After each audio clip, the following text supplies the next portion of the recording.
Welcome back, everyone, to 4K Kings here on a lovely Tuesday. Yay. We're here, we're back, we're live. Yeah, we love Tuesdays. We love Tuesdays here at Four Peddlers Row. That's right. Four Peddlers Row, Unit 234, don't forget. In case you're ever in the area and you want to swing by and visit us, there we are right there. That's right. Go visit a mailbox. Go check us out here. Dude, have you ever seen CB4, Matt? That's one of the funniest lines in CB4 is when Chris Rock's MC Gusto's dad. He goes, hey, what are you doing? Shouldn't you be in school? And he's like, Pops, it's a Saturday. Well, go look at a school. I have not. I love but that's that no line. surprise to you or anyone else here. No. How's everybody doing tonight? Welcome. Thank you for joining us. Lindsay, how are you doing? How is everyone in the chat doing as well? I'm doing fantastic. Hello, everybody. It's great to be here. Got a lot of people showing up. Awesome to They're hear. ready to go. Awesome to hear. Let us know where you're tuning in from tonight. Let us know if this is your first time joining us or if you've been here every Tuesday or every other Tuesday for the last 2 years strong. That's right. And if it's your first time, don't feel shy. Just go with the flow. It can be a little scary at first, but, you know. It's kind of how I feel for the first 10 minutes of every one of these streams. It's a little scary at first. I'm intentionally trying to make them awkward at this point. But then I find my way somehow, some way through it all. But yes, we're so happy to be here again. Thanks to everyone for being there, always engaging with us, being out there in the chat, saying hello in the videos that we post, being the best community on YouTube. We love you all. Thank you so very much. And applause for you all. Exactly, 100%. 100%. And applause for you, Matt. Oh, thank you so You deserve much. one too. You're always over there pushing buttons for applause. I'm going to give you an authentic one. A golf clap, sir. I'm pushing buttons for fake applauses. I need that. That's true. Digital hugs. Digital hugs. So yes, if you're watching this stream and you haven't subscribed, what are you waiting for? We're on our way to 20K. We got 2 months to get there to meet our goal for the year, Russ. You think we're going to do it? Yeah, dude, we're going to do it in 2 weeks. 2 weeks time. Honestly, I think that's honestly the problem with our goals, I would say, is that they're not lofty enough. We need to be at 50K in 2 weeks. Yeah. Our ego needs to be higher, I think. I think that's the thorn in our side. A little bit. Well, hopefully with this stream and the many others that we have for the rest of the year, which, by the way, we've only got 2 more streams after this. 3 more streams total, including this one, for the rest of the year. How many more months are in 2025? Not many. Well, if we're going every other week, we've only got, before our patented winter break, of course. I thought we loved Tuesdays. We do love Tuesdays. I wanted to see you next Tuesday, Matt. We love Tuesdays until December 2nd, and then that's the last Tuesday we like until the end of the year. Oh, then it's fuck Tuesdays. Then it's off to the holidays. No. But we got a lot more coming before our break, including tonight. We're going to be talking Arrow news. We're going to be talking Vinegar Syndrome news. We got a roast or a toast from the audience out there. Nice. Love those and so much more. Again, don't forget to email us your submissions for roast or toast, or really anything at all. Yeah. We'll throw up our email here. Let me just quickly find it. This is us here. Again, this is where we live. Four Peddlers Row, Unit 234. Just make sure it matches our policy standards. Absolutely. Nothing too outlandish. Nothing illegal. We're a clean business here. Yes. We are, right? Upstanding. We are. We're above board. We are. Right? We've got a tax ID. Okay. Good. I was just making sure, dude. Woo.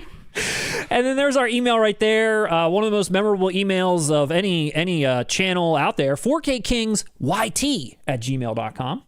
What's the YT stand for? It stands for YouTube. It stands for YouTube because there is already a 4kKings@gmail.com. Someone beat us to it somehow. Oh. And if you're out there listening, go to hell. Because now we're stuck with 4K Kings YT at Gmail. I think once we hit 20K subscribers, we can buy that email back. We might be able to. That's the kind of loftiness I'm talking about that we need to elevate ourselves towards, Matt. Yeah, we might be able to. I will say, when we first started this channel, there was a 4K Kings channel already, just 4K King, that only posted like literal demo videos of what 4K looked like. It was like, like nature, different stuff like that. Yep. And we have long since surpassed that person. Dethroned. So now he's out of here. We used to be, when you would type in 4K Kings, that person would come up. Not anymore. Off with his head. They're done. Nah, he's out of here. We buried him. Buried. If you're Gone. watching, go to hell also. That's right. That's how we're feeling. Well, this intro got better. It got a little bit better. We went from awkward to angry. We got Where a little. are we going yes. now, Matt? I don't know. What's new with you? Well, Matt, I'll have you know. Okay. I'll have you know. Have me know. I took our audience's advice, Matt, and my Halloween pick this year, the Halloween movie that I watched Possession. Oh, I'm so jealous that you did. Yes, first time watch. If you guys don't know, like you, I was perusing the comments, I was watching the chat, and I could tell just by the language, like, wow, this is a masterpiece. This isn't just like, oh, a personal, I love this movie, and I mean, it was damn near unanimous that it was 10 out of 10, you know, all the way through. Yeah. And you guys are right. Wow, we should have seen that one earlier. I feel like Matt, you know, like, wow. Out of touch? Seriously, 10 out of 10, masterpiece. That film is brilliant. I am so glad. I immediately pre-ordered through Second Sight. And I don't know. It's hard to talk because I don't want to spoil it. You know, Please don't, because I also pre-ordered it Which is- sight unseen. So don't tell me anything. To be fair, it's a very hard movie to spoil. It's one of those movies where even if I spoiled it, it's still the experience. Yeah. You know what I mean? But still going cold, you know? Yeah. I was not prepared for... well, first off, I wasn't prepared for the East-West Germany analogy of the story, which again, I'm not spoiling anything there. And it's so interesting to see divided Berlin, and I guess it would have been filmed in 1980. You see, I'm talking about things around the plot. You are. But dude, the ending, oh my God, the last shot and what you hear over the credits, phenomenal. The acting's phenomenal. The actress, wow, like incredible. Everything, dude, all cylinders, fires away. It's just awesome. I understand now why Sam Neill became Sam Neill. Was this like the thing? Was this his breakout movie for him? I'm assuming. I don't know. I thought it was Jurassic Park. This is where he became the Sam Neill that I wanted Sam Neill to be. Let me rephrase that. I thought it was Jurassic Park. Oh God, no. Okay. Masterpiece. Awesome, dude. Blind buy it. If you were idiots like Matt and I, and you've never seen this film, blind buy it from Second Sight. You will not be disappointed. Okay. Wow. Happy Halloween to you. Yeah. And I can't wait for you to see it, Matt, so that we can discuss it honestly. I have a feeling, I don't even have a feeling, you are going to love this film. I can't wait. You are going to love it. That's why I went in and blind bought it, because I just knew, based on what I already knew, based on what the audience was saying, and then as soon as you texted me that, I was like, thank God. Like now I'm set. Easily, this would have been one if you caught like a year later and this edition was out of print, you would be kicking yourself. Gotcha. Okay. Very cool. Yeah, no, I'm excited to finally pick that up and check it out. But no, that's exciting. We watched Weapons. Nice. Yeah. No, I haven't seen it yet, Matt. Yeah. No spoilers on Weapons. I know there's a lot of people. I mean, this movie's old as hell at this point. It came out in the damn summer, I think. But That's pretty old. It's pretty old. As far as things go around here, it's like it's a little late to talk about it. It's like I just watched Heat for the first time. Want to talk about it? It's like no. I wanted to talk about it 15 years ago.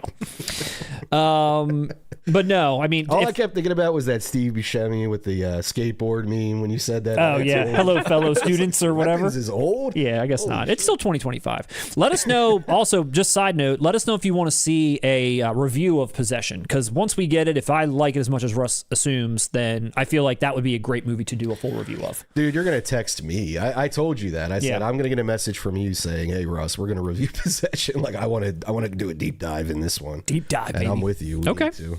Well, Weapons was also very good. Oh, I'm sorry. I don't care if it gets 10 views. We're doing it for fun. Sounds we're doing good. it for the love.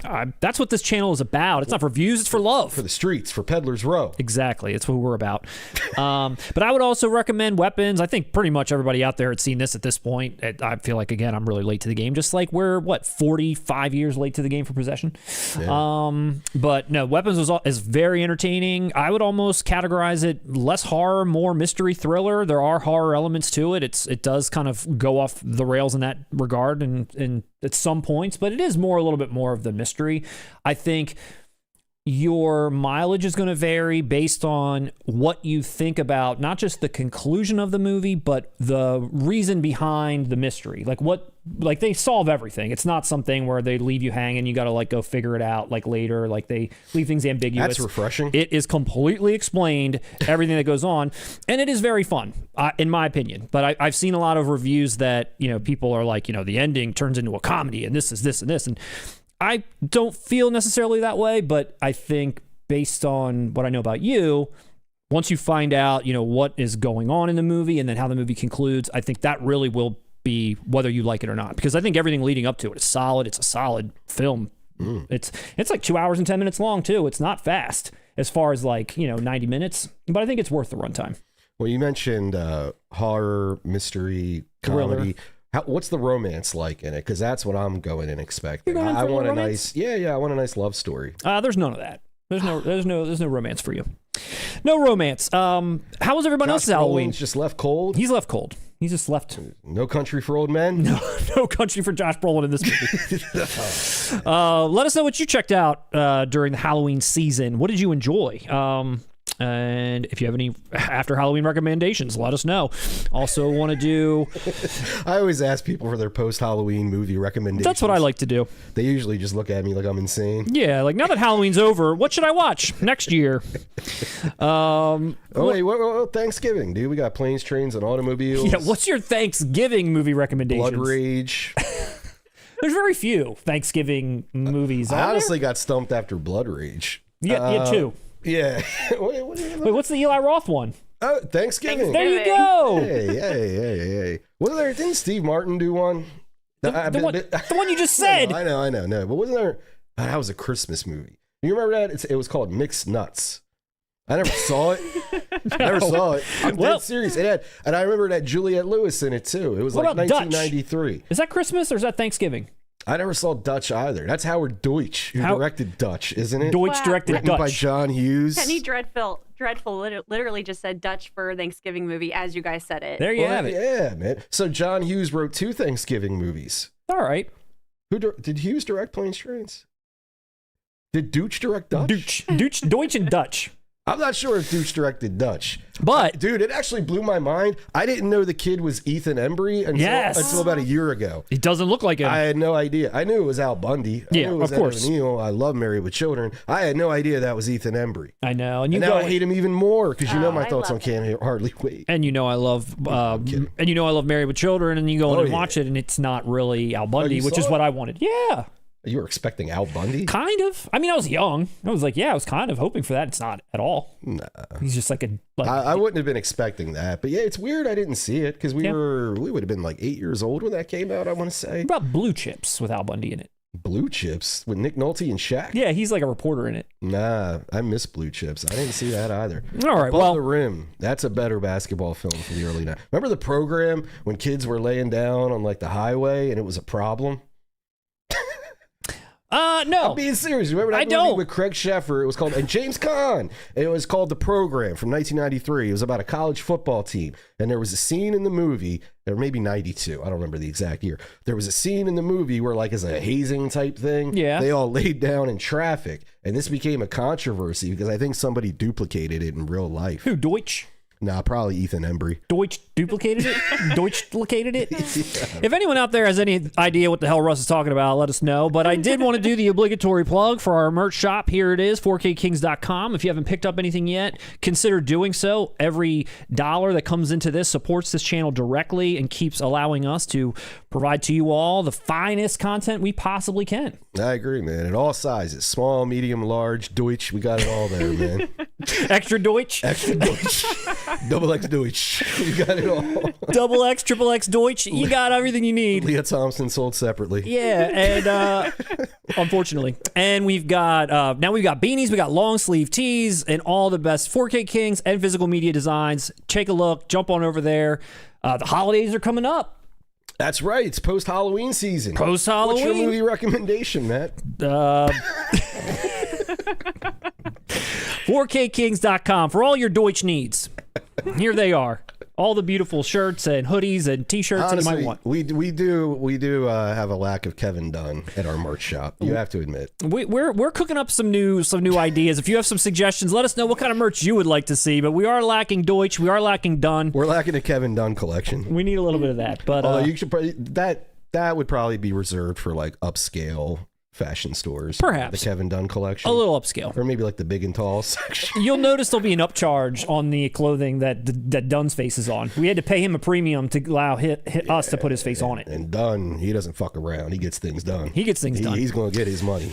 This is obviously international. If you didn't know that already, we explained that 1,000 times, but it is international. All prices included, shipping, etc. So the price you see is the price you can expect. What you see is what you get. No deutching around. Exactly. All right. Now that that's out of the way, the only other thing I wanted to mention is another just quick plug for our channel. If you haven't had a chance yet to check out our Nightmare on Elm Street 7-film collection review, please do so. It's the biggest, finest review of our careers on YouTube, I think. Do you think so?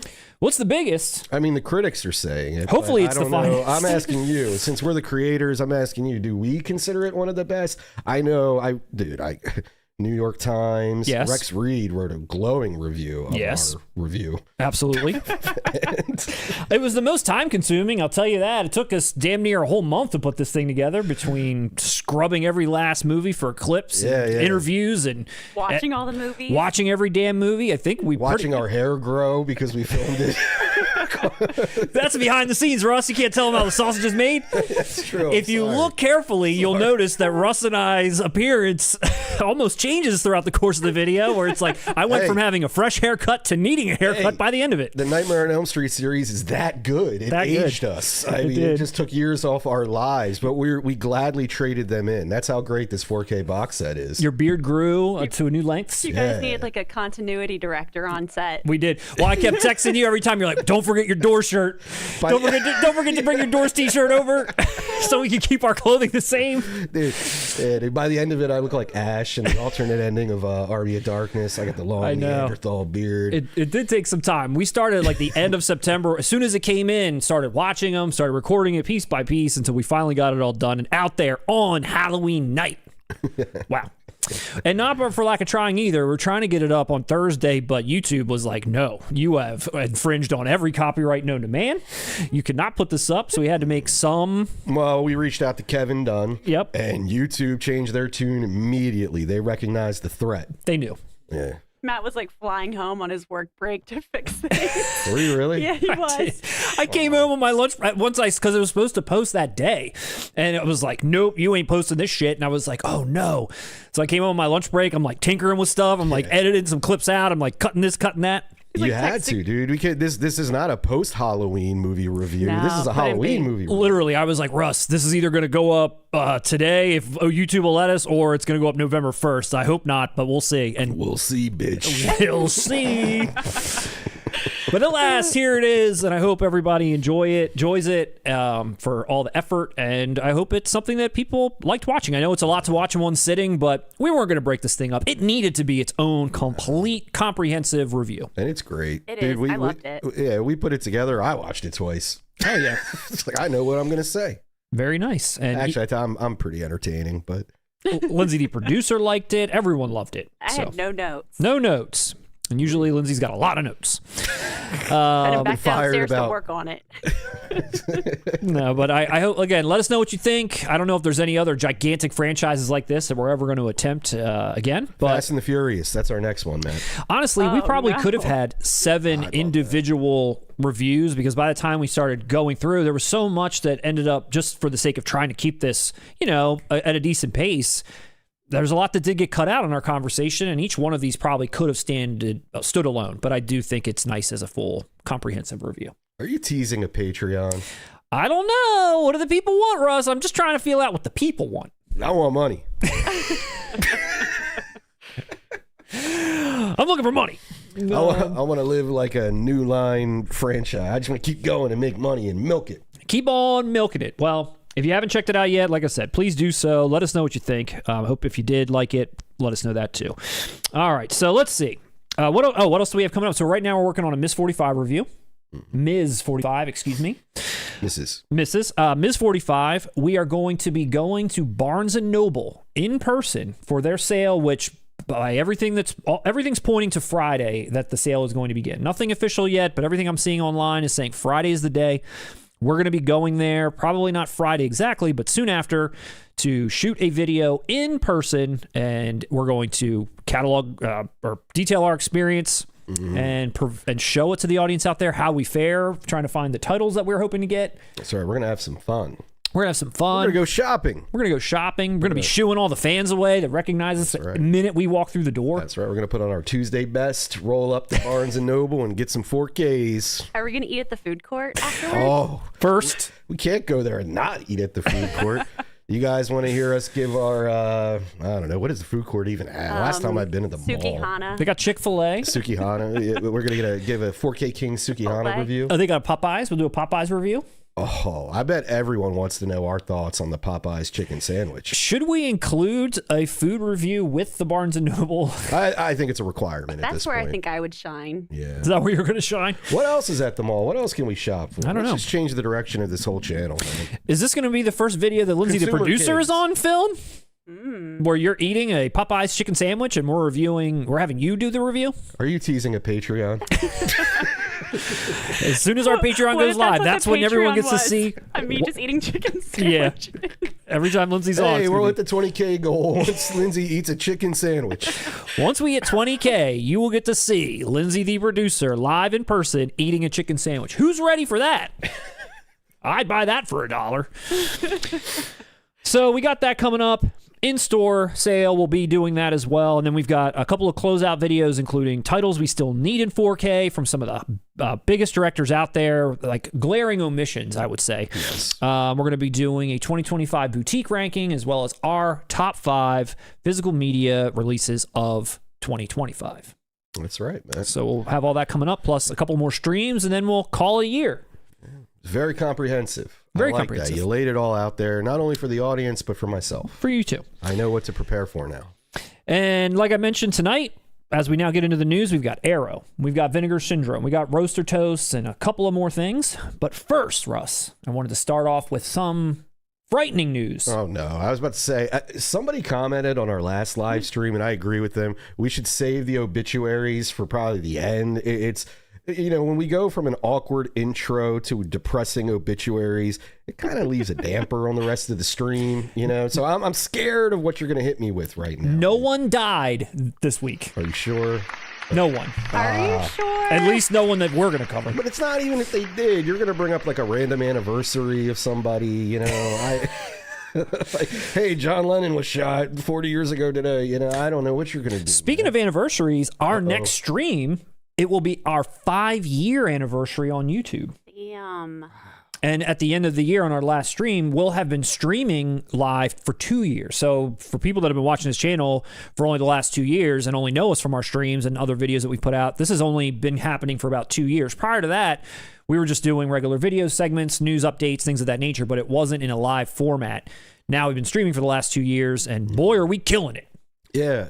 I mean, truthfully, when we put our big boy pants on and started live streaming, that's when that's when we found our audience. That's when it started I rolling. think that's our strong suit, is the hangout aspect of what this channel is. We're not authorities, we're friends. We're friends. I know I sound sarcastic, but I'm being honest. I mean, that's the vibe. We're not telling you what to buy or... we're just geeking out. Geeking out. You're telling us what to buy. You're telling me what to watch. I haven't seen shit. I don't even know what a movie is. I haven't seen anything. I think you guys really found your footing when we had the accidental nip slip.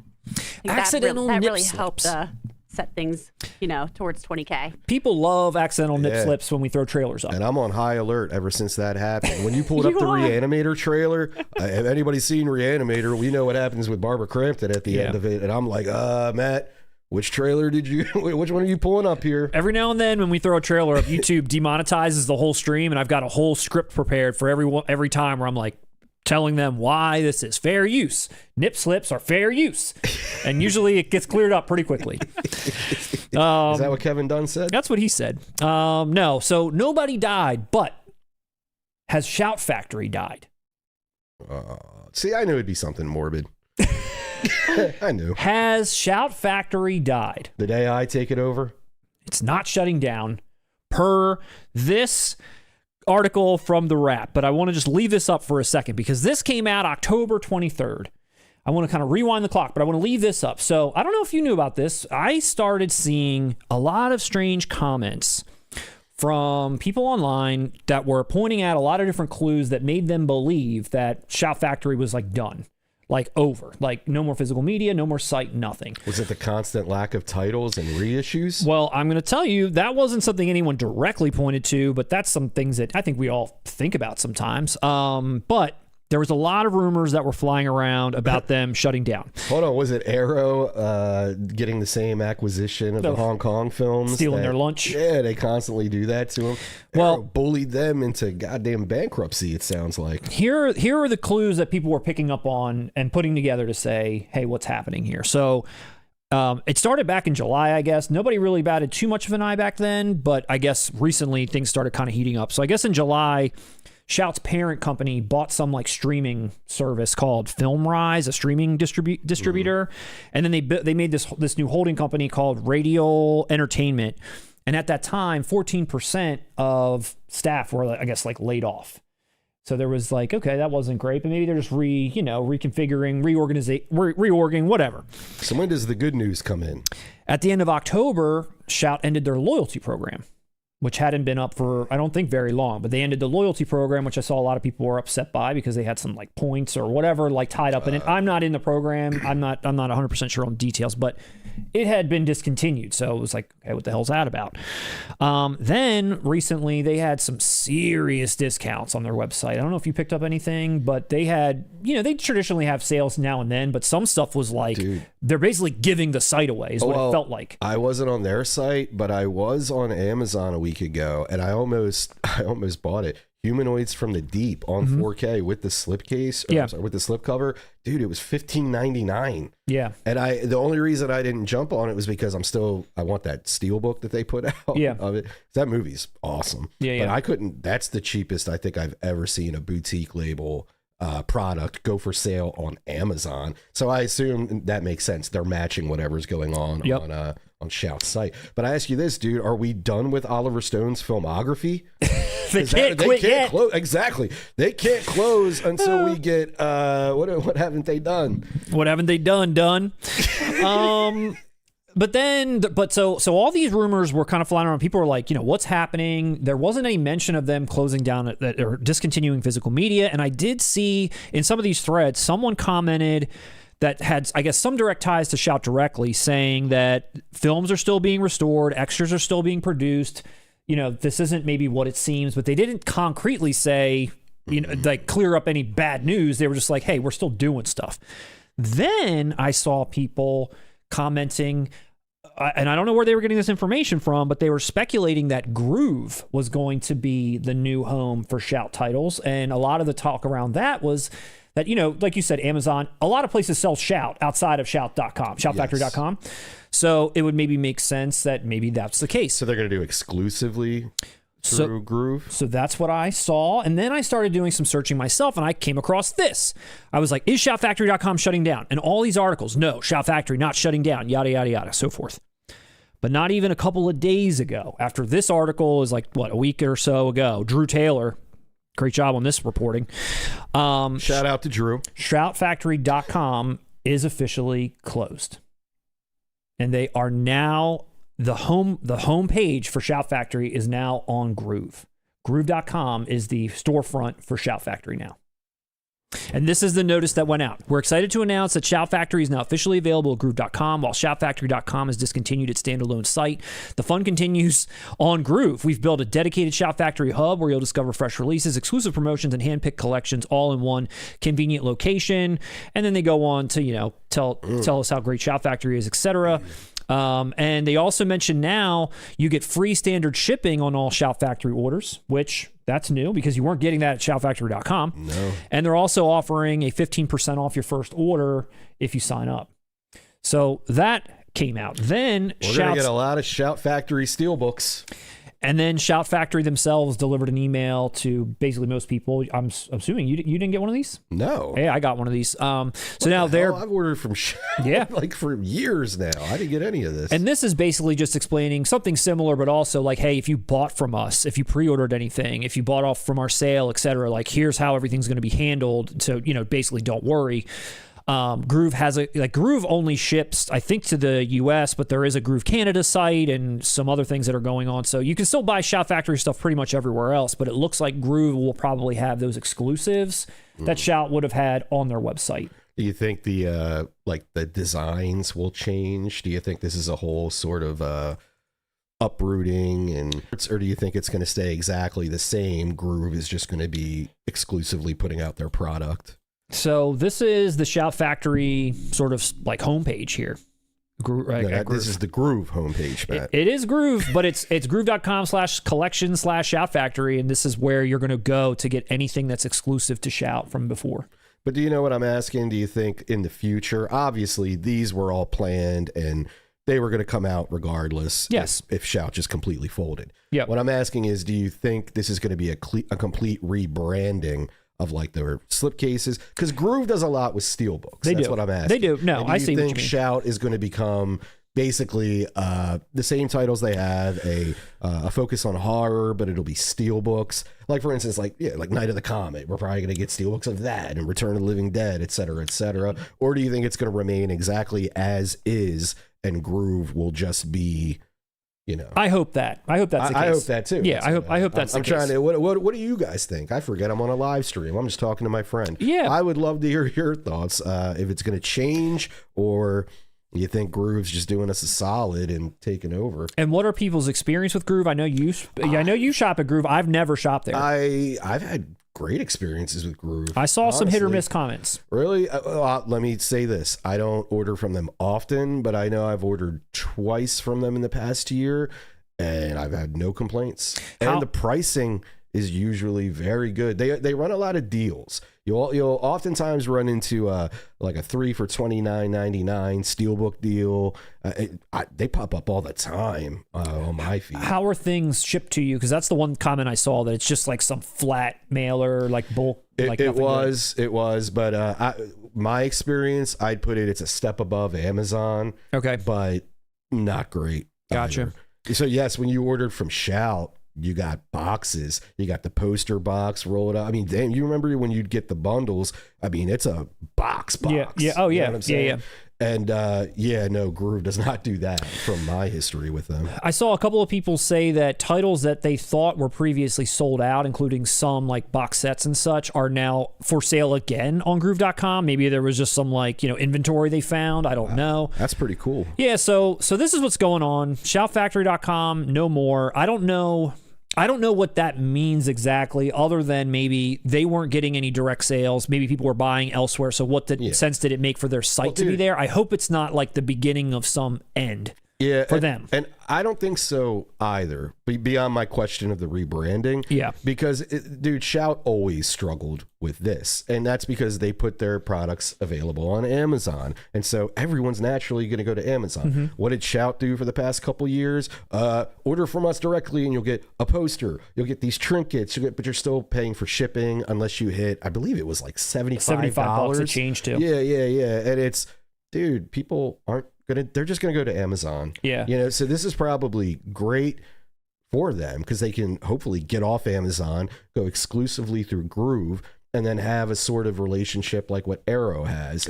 Go through. Well, I guess Arrow's through Amazon also. They'll still be on Amazon, but they're still going to sell everywhere. It's just here. This is where the exclusive home is, and like you said, you get the posters probably here. You get the snow globes. Gotcha. Oh, okay. I thought. See, I'm dumb. I thought you were saying this was exclusively going to be sort of like Lionsgate. No. This is they're not exclusive to here, but this is their new home essentially. Oh wow. So I don't know, Lindsay. What are the people saying out there for this? There's a lot. You guys should maybe click over because there's a lot of people saying some good stuff. All right. Well, we will click over 1 second. Let me just share one other thing about this just before we jump over to the chat, because I do at the same time that this news was announced, they did share their January titles also, which were also kind of not a lot. And and I think also that was sort of the part where people were like, oh man, I hope there's they announced. Here's what they announced. Let me just I'm getting ahead of myself. So we have 2 new John Woo films for the Hong Kong cinema line. News. That's good news. You got Standing in Line. What? Believe in the Lies. Bowing Down to the Flag. Matt, you got a bullet in your head. A bullet in your head. You got a bullet in the head. You got a bullet in the head. You got a bullet in your fucking head. Yes, I was hoping you were going to get it. So we got a bullet in the head. First from John Woo, and then also, which I saw a lot of people pump for. Every time I see one of these, people are like, yes, next. I can't believe, like, another John Woo title, but I guess a lot of people enjoy this one as well. This is not one I'd heard of before. Hopefully no nip slips in the trailer. But this is one title that they are putting out. I didn't see, it doesn't look like it's getting that same treatment as like where's the Rage Against the Machine? As hard boiled with like the hard box and it's sliding in. It's just got like the regular slip. Yeah. So you have this one. I don't know how many fans there are out there of Bullet in the Head. Mm-hmm. It's better than the Stallone one. I saw that trailer when I was looking for this one, and I was like, is that a remake? For some reason, Stallone looks jacked and skinny at the same time. He's got his like new tat showing. He's figured it all out. Dude, he's got his new tat showing. He looks horrible. I don't know what that... Hey, no, we're trying to get an interview with Sly. What are you doing? Don't do that, Matt. Whoa, what's going on in this movie? I just looked, we were talking about Sly. I looked over and Uncle Sam's getting burned. You're getting burned. Yeah, this is Rage Against the Machine. You're right. It is. Tiananmen Dude, Square. Oh shit, that's the album cover. Wow, Matt. Pre-ordered. So this movie, this looks good. Then you got... That did look pretty badass. And then you got Once a Thief. Always a thief. Once a Thief, always a thief. Hong Kong cinema classic. They look really happy to be thieves. They do. They look pleasant. This is like, I feel like this looks like a fun road trip movie. It does. This looks like Kingpin. Everyone's probably roasting us for saying this shit. Like, God, it's a masterpiece. I know. Once a Thief, a Hong Kong I'm classic. afraid to look at the chat. I don't want to look at it. I'm like, guys, I love Kingpin. So these are the two. So bullet in your effing head. Once a Thief were the two main things that were, shown for Shout. And then you had End of Watch Steelbook. Huh? I mean, this movie's okay, but that's AI artwork, I'm sure. Which they already put a regular release out now. It's a Steelbook. So I'm here to start a new rumor. Is Scream Factory done? Because what's happening, there's no Scream Factory titles other than this. You got World War Z, man. Other than this, but where has Scream Factory been lately as far as new things they're putting out? It's just a bunch of rehash Steelbooks. That's the thing that kind of has been on my mind the longest time. And then you see this, and it's like, it's the first thing I thought of was, are they dropping Scream Factory? No. Honestly, dude, Scream Factory, I would imagine Scream Factory, that division, is more successful than Shout. I mean, it looks like they're putting all their, The horror, horror films, I think, are the backbone of physical media collecting. I would agree. And I think Shout... Now it's Hong Kong cinema. I mean, basically, you got... You're wrong. but Arrow's taken that from them as well. You got a lot of collectors like me who are holding out for, I'm going to pick up the Arrow City on fire. You know what I mean? I don't know. But what I'm saying is, you got one side that's horror, Scream Factory, and then you got the Oliver Stone filmography. Mm-hmm. So really, Oliver Stone's the only one taking a hit here. It's the only one left. I mean, what else? California. It just seems like over the last couple of months, Shout Factory's been putting all their, bullets in the Hong Kong cinema basket. I'll tell you this: when they officially announce they're putting out Mixed Nuts starring Steve Martin, and you'll know. You're right. That's the final nail in the coffin, Matt. I don't know. This is just a drag. World War Z redone Steelbook. It's like, I just miss the Shout Factory, Scream Factory titles. And when I keep seeing this and all this bad news, it just makes me a little worried. That's all. They must have lost the rights to Big Trouble in Little China, because if they put that out, I think all their financial woes would be corrected overnight. All right, let's take a look. Let's say hi to everybody. Let's jump over here. Let's say hi. Let's see where we're getting roasted. Hi, guys. Here we go. Hello, friends. Hello there. Hello, Wayne. Wanye. Hello, Wanye. Hello, Jordan. What's happening, everybody? Hello, Nathaniel Baez, J Wall, LG, Metzger 2209. What's up, everybody? How's it going? What's going on, Kentucky? Let's see. LG Criterion sale this Friday. Review those wish lists and get your carts ready. That's what we're getting ready to do. Maybe if you come and you camp out out front of the mall in Delaware, Yeah. you might see us. You get an autograph. Not going to tell you when or what time. Come eat a chicken sandwich with us. Yeah, you can get an autograph for $20, autograph and a selfie for $30. And eat a chicken sandwich for free with Lindsay, the producer. Let's see. The Silverado 4K is a banger. Look, I didn't even bring it up. The Boru 1976 brought it up. I know, it's everywhere, man. Dude, my mother brought it up to me the other day. She's like, did you see that Silverado 4K? Or don't you do something on YouTube? And I was like, yeah, Mom, it's taking over the world. So explain to me why we watched Young Guns last night then. Well, we've already watched Silverado Oh. for family movie night. You've Okay, already so forgotten. Whoopsie daisy. Wrexham calling. Is that, let me ask you this. I'm still in shock of what was just said. No, I'm Matt, just sorry. run with the joke. Nobody cares. Let me ask you this. Invader was here. Wrexham calling, is that a saying in Europe, calling? Because to me as an American, I hear London calling, you know, the Clash. Yeah, we're posers. Yeah, well, totally. But I mean, I didn't know if that was, I just thought the Clash came up with that phrase. I didn't know it was a thing. Hear ye, gather round to hear the 4K King's physical media decrees, says the Jedi. You're right. Always here from Germany. Welcome from Germany. Been here since Betamax. LOL. Hiya. Finally, a Criterion sale in the UK. So scared, but scared of Matt mentioning Silverado. It's too late. Someone already mentioned it for me. You were looking for it. Eric De Leon, hello. That was a plant. Hello, that was my. That was a 4K King industry plant. Yeah, it's me. I'm over here like typing stuff. Well, hello, 4K Kings and 4K Queen Lindsay. It's Lindsay with an A. She hates that. I don't hate that. Stop. I could not care less. She absolutely despises it. Matter of fact, get off the channel if you choose to do that. Diddy in the UK house, what's up, partner? How you doing? Hope we get news of a Silverado recall so nobody should have to suffer through it again. What's with all the Silverado hate? I'm going to purposely put this in my top 5 at the end of the year, and I'm not even going to watch the 4K. I'm going to put it in. I'm just going to still be in the plastic. This is going to be it. Not even have watched it. Let's see. Sorry, I'm late. What did I miss? You. What is it? You pulled a Lindsay? What was it? What was the? Pulled a Lindsay. What was the joke? I forget When now. I was late due to a medical emergency. Medical emergencies. No excuses. Physical- We didn't get a doctor signed. We did it. We did it. That- So that still it's wouldn't up in get the me air out. whether Yeah. that even happened. Yeah. Honestly, You'll be off your PIP this month if Yeah. you keep showing up on time. watch Silverado once, and Matt will forgive you. Greetings from the UK, 4K Kings and Queen. You're the sovereigns of physical media. I feel very, Ah, thank you. yeah, I feeling my sovereignty. Yeah, we have diplomatic immunity. Sure do. Eric De Leon thought Weapons was great. I enjoyed Weapons, felt like a modern grim fairy tale. I agree. Halfway through Weapons, enjoying it so far. Awesome. Evening, my Halloween 4K watch is Weapons, Sinners, and Late Night with the Devil. I haven't seen Sinners, but Late Night with the Devil, thoroughly enjoyed. Weapons, obviously, just said I liked. I endorse Late Night with the Devil. Please go full contact review on Possession. Full contact. Full contact. Full contact. Or the chicken sandwich? What does that mean, Matt? I've only seen people jump out of their seats twice at the cinema. One was for Jaws and the other Possession, says Adam Schofield. Did you jump out of your seat? I did not, but coincidentally, I only saw it once in my life, and that was during the screening in 1993 of Mixed Nuts, starring Steve Martin. Everybody leapt out of their seats when Juliette Lewis appeared on screen. They just leapt right out. And walked out and demanded a refund. Yes. Was there like one of those like moments in the movie where they name drop the title and it's like, oh, when someone's just eating like, oh, these mixed nuts are good. And you're like, there it is. Well, first off, like everyone else on planet Earth, I've never seen Mixed Nuts. Okay?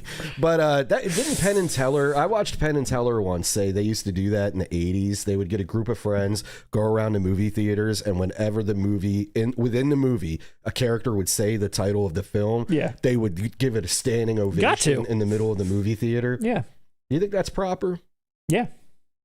Cell phones bother us, but random people like celebrating in the middle of a movie theater wouldn't bother us. I mean, You're on watch, Penn and Teller. You're on watch. I don't like it. Mr. Boy Yankee, also, Howard Deutch is married to Leah Thompson. Yeah, we all know that, and that's why I hate him. Do you hate their daughter? I don't really have an opinion on her. Zooey Dooch? Zooey Dooch. Zooey Dooch. I haven't seen Zooey Dooch. Zooey been a Dooch. I think Lindsay tried to get me to watch some movie she was in, and I fell asleep. Not because of her, I don't think. Zooey Dooch is a cutie patootie. She kind of reminds me of her mom in a way. Wasn't she was in a movie we watched? Like her mom. Wasn't she in Edge of 17? Am I making that up? You are. Oh, Yeah, she shit. wasn't in that. I would have given that movie a much higher rating. She was in. No, you know why I thought that? She's in Everybody Wants Some, and the brother in Edge of 17 is in Everybody Wants Some. There you go. Okay. Which, if you guys actually, can I posit this to you two? Okay. You both thoroughly enjoyed Dazed and Confused, right? Did. Yeah. Watch Everybody Wants Some as an experiment, because you're basically watching the same director kind of do the same movie again, but you're going to realize why Dazed and Confused is so special. You're going to realize that this cast doesn't gel as well, and it's interesting to watch. It's still a good movie. It's just standard compared to what we know, what we've seen him do, you know? With Zoe Dooch. It does star the Dooch. Zoe Dooch. Zoo Dooch. Zoo Dooch. And then, let's see, what's your favorite Silverado film, says Adam Scope. The Silverado love That's is... a good question. It's everywhere tonight. Well, I always thought, like I said, Wild Wild West is a Kevin Kline Western spinoff of Silverado. So that would be a good one. What about Grand Canyon? Wouldn't that count? Isn't that the same, like... It's in the cinematic universe. Dusty-ass cast, Lawrence Kasdan. Yeah, right? Yeah. I think Danny Glover's in that. The Kasdan cinematic universe. Yeah, Glover's up in there. Well, we got the Big Chill in there, too. Metzger 2209. I'm from Germany, so I have to get all Deutsch things. It's a law there. All things Deutsch. Actually, anybody from Germany, I would love to hear your thoughts on Possession, because that was so fascinating to me. It was historical, but obviously I'm an American. Obviously. I can only imagine that movie maybe hitting, it has to hit you guys harder. I mean, a lot of love for the Nightmare on Elm Street review. Great review for Nightmare. Thank you so much.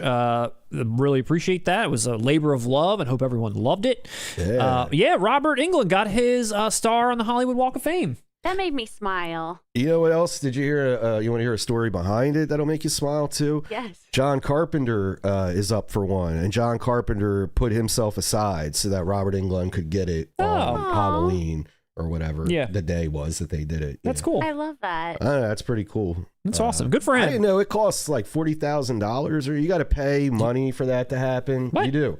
Leonardo DiCaprio turned it down because he just thought it was pointless. He was like, I'm not going to pay money and just have I thought you were like honored with it. No, you are, but you got to pay for everything. Why? That's not honoring me. That's all. Also, you do the same. I know the Rock and Roll Hall of Fame does the same thing. Do you have to pay for your Oscar when you get one? Dude, the Rock and Roll Hall of Fame, you got to pay to get there, even if you're. That's what Steve Miller. That's why I never really cared about Steve Miller. But when I heard him go on this whole rant about the Rock and Roll Hall of Fame, I became one of his biggest fans, dude. Because he had to pay for his flight, his hotel. Yeah, he got there. Meals.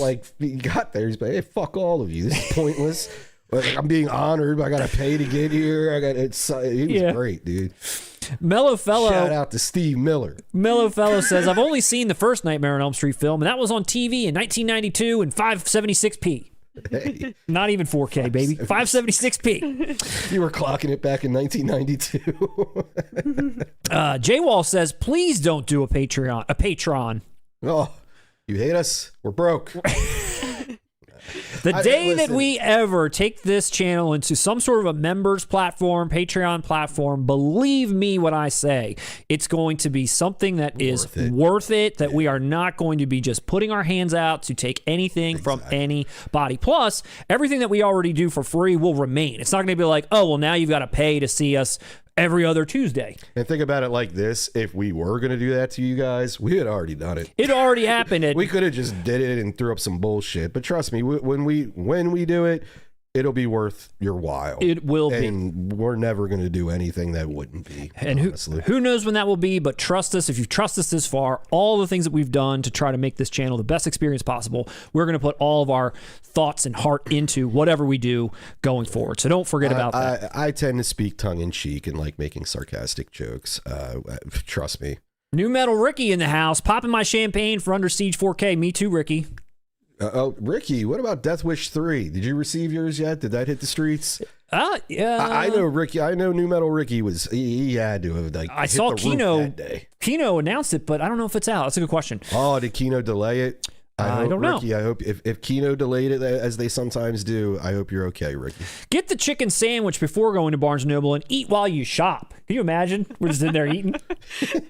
I'll keep the sunglasses on too inside of a Barnes and Noble eating a chicken sandwich. Dude, that was the first thing I said to Lindsay. I was like, I wonder if when we go into Barnes and Noble, if Russ is going to keep his sunglasses on. Ask the audience. I don't care. Ask the audience. What should I wear sunglasses? This is the dumbest in shit. the store. Hold on. This is the dumbest shit I have ever said out loud in my entire life. When we shoot a segment at Barnes & Noble, should I wear sunglasses or not? Or not in the store. That's great. Should I throw that up right now?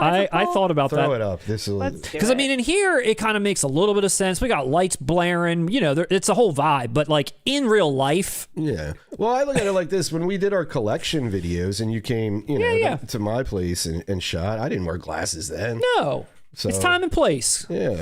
All right, there we go. But that being said, I'm wearing them. Here we go. Even in the food court. Let's be real, Russ. You don't prepare for these videos, says JWall2415. That's intentional, though. That is true. Not, Matt? Hold on. Him and I had a whole discussion about this at one point. I even came to him. I was like, dude, maybe I should kind of be on board with what's going on a little more. You want to send me the agenda beforehand? But Matt made the... what the hell's going on with my head here? No. What's happening with your head? Matt made the point. He was like, nah, part of this is off the cuff, the reaction aspect. It is. So what happens is, I'm into this stuff. I see it during the week, but I don't thoroughly know I don't officially know what will or won't be brought up, but I usually... Or what angle I'm going to take. That I never know. Never know. Unless someone's died, you're in the dark. Even that I don't know. I mean... Invader was here. Does Matt want that Downton Abbey box set from HMV bargain? We got... he sent us a DM. I guess he was in HMV, and there's like a full box set of Downton Abbey there for very cheap, and I appreciated the thought that you saw it and you thought of me. When you see Downton Abbey and you think of me, that is exactly what I started this channel for, is to be remembered for Downton Abbey. How come you don't own it already? I have season 1 and 2, but my philosophy is like, I'm just going to wait for a box set. Yeah, but isn't that the box set? No. It's not this big-ass collection. It's not that big collection that we saw. That's still up for pre-order. It's like a set before all the movies and everything. This big box has got it all. And you want the big box? I want the big box. Gotcha. And that's probably why this box was... highly discounted. Yes. Let's see. Rumors of Shout's demise were greatly exaggerated. Yeah, people were definitely saying the sky was falling. Don't know if this is still great news, though. It's news. I don't know how great it is. Hold on, Oliver Stone's Humanoids from the... but Mellow Fellow, talk radio, yes, please. I want a Shout Factory talk radio before they go under. I would want that heavily. Oh, here you heavily. I want it heavily. I don't know what the hell that meant. What words am I using? Groove had the out-of-print Freaks and Geeks Blue from Shout's back in stock for a couple of days. I knew I saw some people saying different things were back up that they thought were not. That's a title people love. Everyone's source for the Shout Factory rumors were, I made it up, says LG548. Let's see. Who else we got here in the chat? We got a lot of people. We got Adam Hunt. Of course, Oscar's up in here. We've got No Cream Corn. Kenny Dreadful. Oscar. First off, I miss you, Oscar. I haven't spoken to you in like a week or so. Yeah, we're friends, Matt. Yeah. This is news to you. I'm kind of keeping it on the side because I'm planning on going solo. He's going to represent me, et cetera, et cetera. Yeah, we'll talk later. Got it. Rock and Roll Ice. Oh, forever. He's making a joke. God damn, that's Oscar, the one we you want. are slick. That's the one we want. I read it as Rock and Roll. No, that's the one we want. I read it as Rock and Roll High School, the Ramones, the original one, and didn't get it for it. I was like, dude, I have that on 4K. It came out. But yeah, we're talking about the Corey Feldman. I don't even think it came on DVD, that one. That's the one I want. Either. I'd buy it on DVD. I'm not going to buy a 4K of Rock and Roll High School forever. DVD. Yes. You buy that on DVD. That's a DVD. Is that a DVD? I want it in 4K. Shout Factory, Shout Select. Come on. Now that times are tough for Shout Factory, they need to really put the heat out. Start putting those out. That's really going to get the fans back. Slap Corey Feldman dancing on that cover and give it to the people. There we go. Rage Against the Machine mentioned it. Sure was. Sure, we mentioned it. Bullet in the Head is amazing. The song or... Wait. Actually, that's a question. On Rage Against the Machine, is it Bullet in the Head or Bullet in Ya Head? The title. I'm honestly genuinely confused. I feel like he says both. Well, he says "you're" in the chorus. Yeah. But is the title "Bullet in the Head"? Bullet in DHA. You know they or Rage did that too. Head. Yeah. Like Year of the Boomerang. Once a thief, always a thief from Peddler's Row. You're not wrong. There's lots of thieves roaming Peddler's Row. They are. Let's see what else we got. I like End of Watch, but don't need to own it. Every time you mention AI, your stream shuts down, says Adam Schofield. That's actually a good take on End of Watch. It's one of those, you watch it once, it's like, that was okay. I don't ever need to see it again. Yeah, let's see. Hi, producer Lindsay, AYEY. Hey. And then there's a Denny coming in with the Silverado love. Got the Steelbook and love it. Denny is the only one. Am I wrong on that, Lindsay, the producer? There have been a couple people tonight. A couple defend that are Silverado? happy. Yeah. Okay. There's a few. They're showing up tonight for Matt. They're not usually there, but tonight yeah, I appreciate that. I was about to say, usually it's a Denny. Look at Rico Gomez. Silverado 4K is, to me, the 4K of the year for transfer sound and packaging. Where are you guys at when I'm getting trashed? Matt, I think you found your new co-host. There we go. Oscar says Lindsay is our 4K cutie patootie. Hey, Oscar, hands off. That's why we haven't revealed her yet. Keep her in the dark. Keep her in the shadows. Let's see. Even his wife makes Russ keep his sunglasses on. Does your wife make you keep the sunglasses on, Russ? She doesn't. No, I don't walk around the house with sunglasses. Honestly, yeah, this is the only time she. Yeah, I have nothing. There are some creative ideas though for what Russ should wear to Barnes and Noble. I see. What's this? A tinted monocle. Says Chaka 13. You're like the Monopoly guy. Yeah, we need you to wear the Carlito wig. I know the wig. Can we do all of it? Should I go as Carlito? Oh my God, dude! I would die. I would honestly probably piss myself. All right, listen. Okay, maybe we do it for real, and then there's like a after credit scene where you show up as Carlito. Listen. We're on a live stream. Let's ask the audience who should accompany Matt and Lindsay, the producer, on their Barnes and Noble Criterion trip. Should it be Russ or Carlito? Or just Carlito and Lindsay. And I'll be the one filming. I'll be your Carlito Gail. and Lindsay eating Gail. a chicken sandwich with "You Are So Beautiful" played over top of it. Oh my God. Lindsay will dress up as Gail. You're Dave. Dude. I'm definitely Dave. Oh, All I you would love need to is see that you in a wig. Dave I do. wig. Dave, I need like a man. bald cap and that curly wig. All right. Why Well, haven't we done that for Halloween? Carlito in a white suit, of course. Well, Oh my God. all right. Well, it's been a pleasure joining the chat. Should we jump over to the news?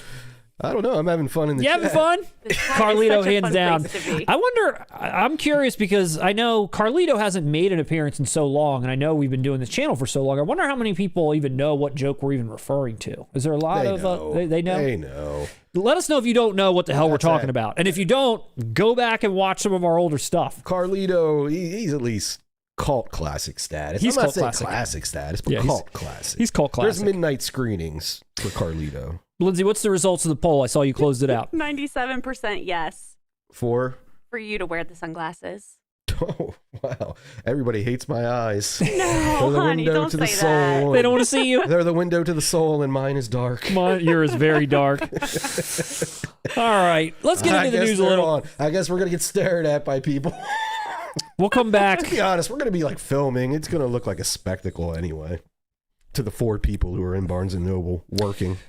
We'll come back to the chat later. I always love checking in with everyone out there. Thanks for making us laugh and being a great community. But let's get over to the news. We still have coming up. We got Vinegar Syndrome coming up. We got Roast and Toast, our pickups coming up. But next up is Arrow Video, who put quite the slate out, I will say. They're doing the opposite of Shout Factory. A title that I was very, very excited to hear about, as you know, Russ. Oh yeah. I'm sure you're excited too, but I've mentioned this a couple of times for being a title in 4K that I've been waiting for. Where is it? I think I said Kino Lorber was going to put this out. I think you checked me on it. And what did I suggest? The same thing that I said when I said Demolition Man should be Kino Lorber, and you also said Arrow. This is becoming a yearly thing. It is. I know my stuff. You with checked this, man. I know my stuff. Look at Steven Seagal's face in that picture. He looks like he's in 4K in that photo.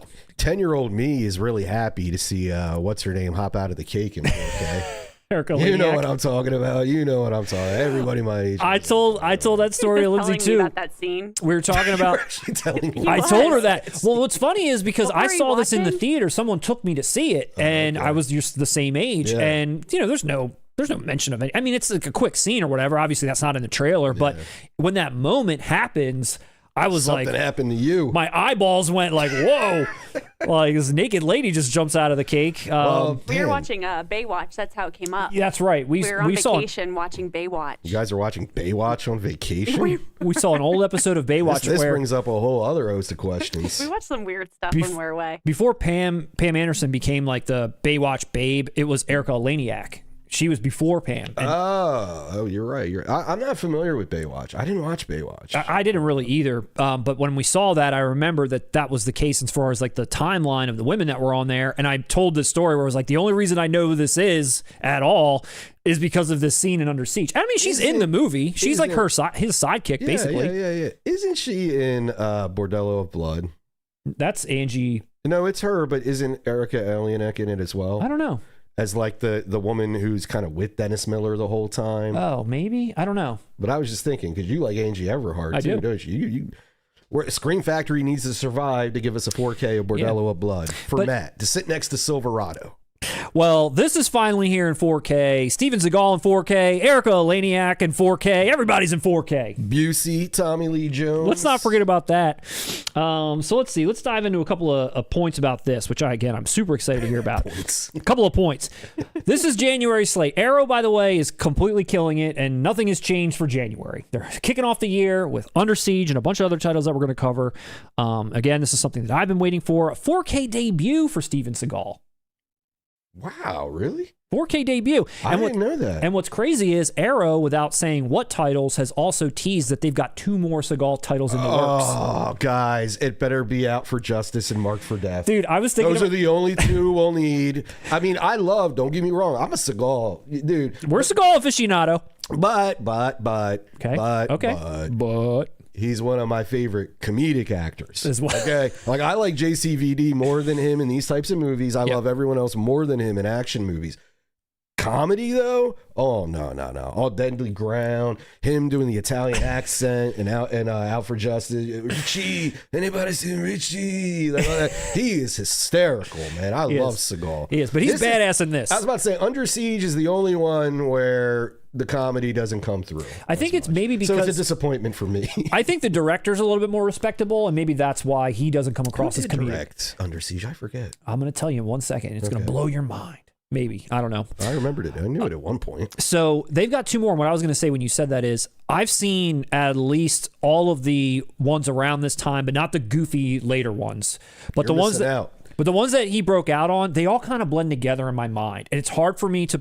Which one has... Is it Kelly LeBrock? Kelly LeBrock. Is it Kelly LeBrock? Which one is that? That's...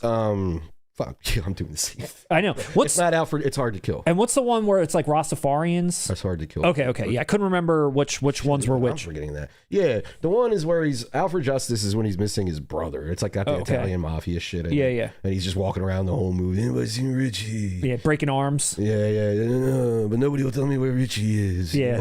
He always what am I? You got it. Oh no, you do the JC. I do JCVD. But yeah, so this is great news, and that too. When those other titles come out, I'm on board. But that's clearly the titles they're referring to. We there hope are so. No other ones. Although I'll gladly buy it on Deadly Ground. I love that film. Is it the one where he's an Eskimo? Yeah, dude. That's the one where it's like a Greenpeace message where he's in Alaska. Oh my God. Where he gets into a bar fight with the dude from like Goodfellas and Dumb and Dumber and Summer of Sam. You know what I'm talking about? Yeah. And like he's defending a local native. Yeah. Like, you know, it's it's beautiful, man. That movie is a triumph of the human spirit. So we're getting a 4K restoration for this Dolby Vision HDR, approved by the director Andrew Davis, who 1 year later directed The Fugitive. Yeah, I'm not a fan. So that's why I didn't care. And that's your Tommy Lee Jones tie-in. 1 year later. So wow. Think about it. So Tommy Lee Jones embarrassed himself in a Seagal movie to get an Oscar a year later. And that's solid of the director and himself. And people can check me out there, but I'm pretty sure this is widely known that The Fugitive looks outstanding in 4K. And this director also approved this transfer. So I'm hoping we get a stellar 4K transfer here as well. That's good news. It's great news. Let's see. We've also got a new commentary with the director and the writer. We've got new interviews with the director, the visual effects supervisor, actor Damian Chapa, and Erika Eleniak. She's coming back for an interview. No Busey, though. And Steven Seagal's in like Russia somewhere, so he's not coming back. Seagal ain't doing any of this. He's like 300 pounds in Russia. Yeah. He's not looking good. Dude, they should add a bonus CD of his album, though. Oh, my God. Dude, what's that song? I want that punani in my face tonight.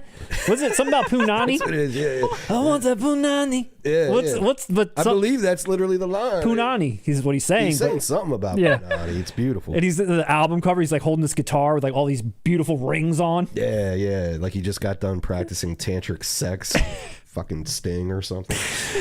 So it's great. This is it. We're not getting a hard box, which I'm a little sad by. I don't mind this. I would have liked a rigid case, but I'll take this. I love that the original art's on the outside. I don't think I've ever even seen this art on the inside. I think it's pretty cool though. Neither have I. I've never seen that. I don't know if that's new commission stuff or just like an alternate poster art that I haven't seen, but at least it's on the inside. Yeah, no, it's great. Watch out. This might have the Erika Eleniak scene. Watch out. Watch out. Watch out now. I know at least Ricky out there is pumped for this, as he mentioned, popping champagne. There she is, Matt. There she is. I hope there's Tommy. I hope there's a lot of people that are pumped for there. There it is, but not the beginning or not the front. Not the beginning. Is that what you call the fronts of women? The front, not the front of women. The beginning part of them. Matt, this is where I start. This is the beginning, and this is the end. Wow. Oh wow. Anyway, I just got to the third act. Here we go. This is I mean I already there he is. Does she have set? I already pre-ordered this. I put this. It's up for pre-order already? Yeah. Diabolic. I put this in for pre-order How already. much is it going for? 32. That's not bad. No, $32. And there's a Blu-ray counterpart too for like 25 or something. So this is absolutely definitely something that is highly recommend. I mean, it's basically Die Hard, but on this boat.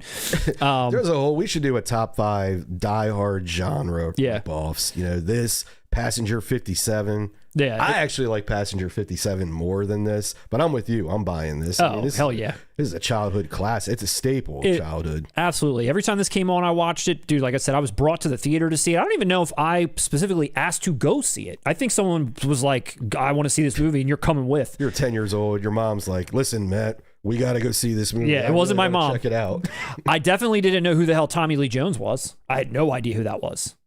Yeah, I didn't at that time either. I had no idea who he was, but I liked him in it. He was cool. He was really good. I'm trying to think would I have seen him in anything else at that time. No, it would have been this, The Fugitive, The Natural Born Killers for me. Was my Tommy Lee Jones introduction. Yeah, but this is absolutely a day one pre-order, like I already mentioned. I hope other people have done the same. Under Siege 2 is fun, man. I actually enjoy Under Siege 2. I wouldn't mind getting a 4K of that. Okay. A couple people said they prefer that.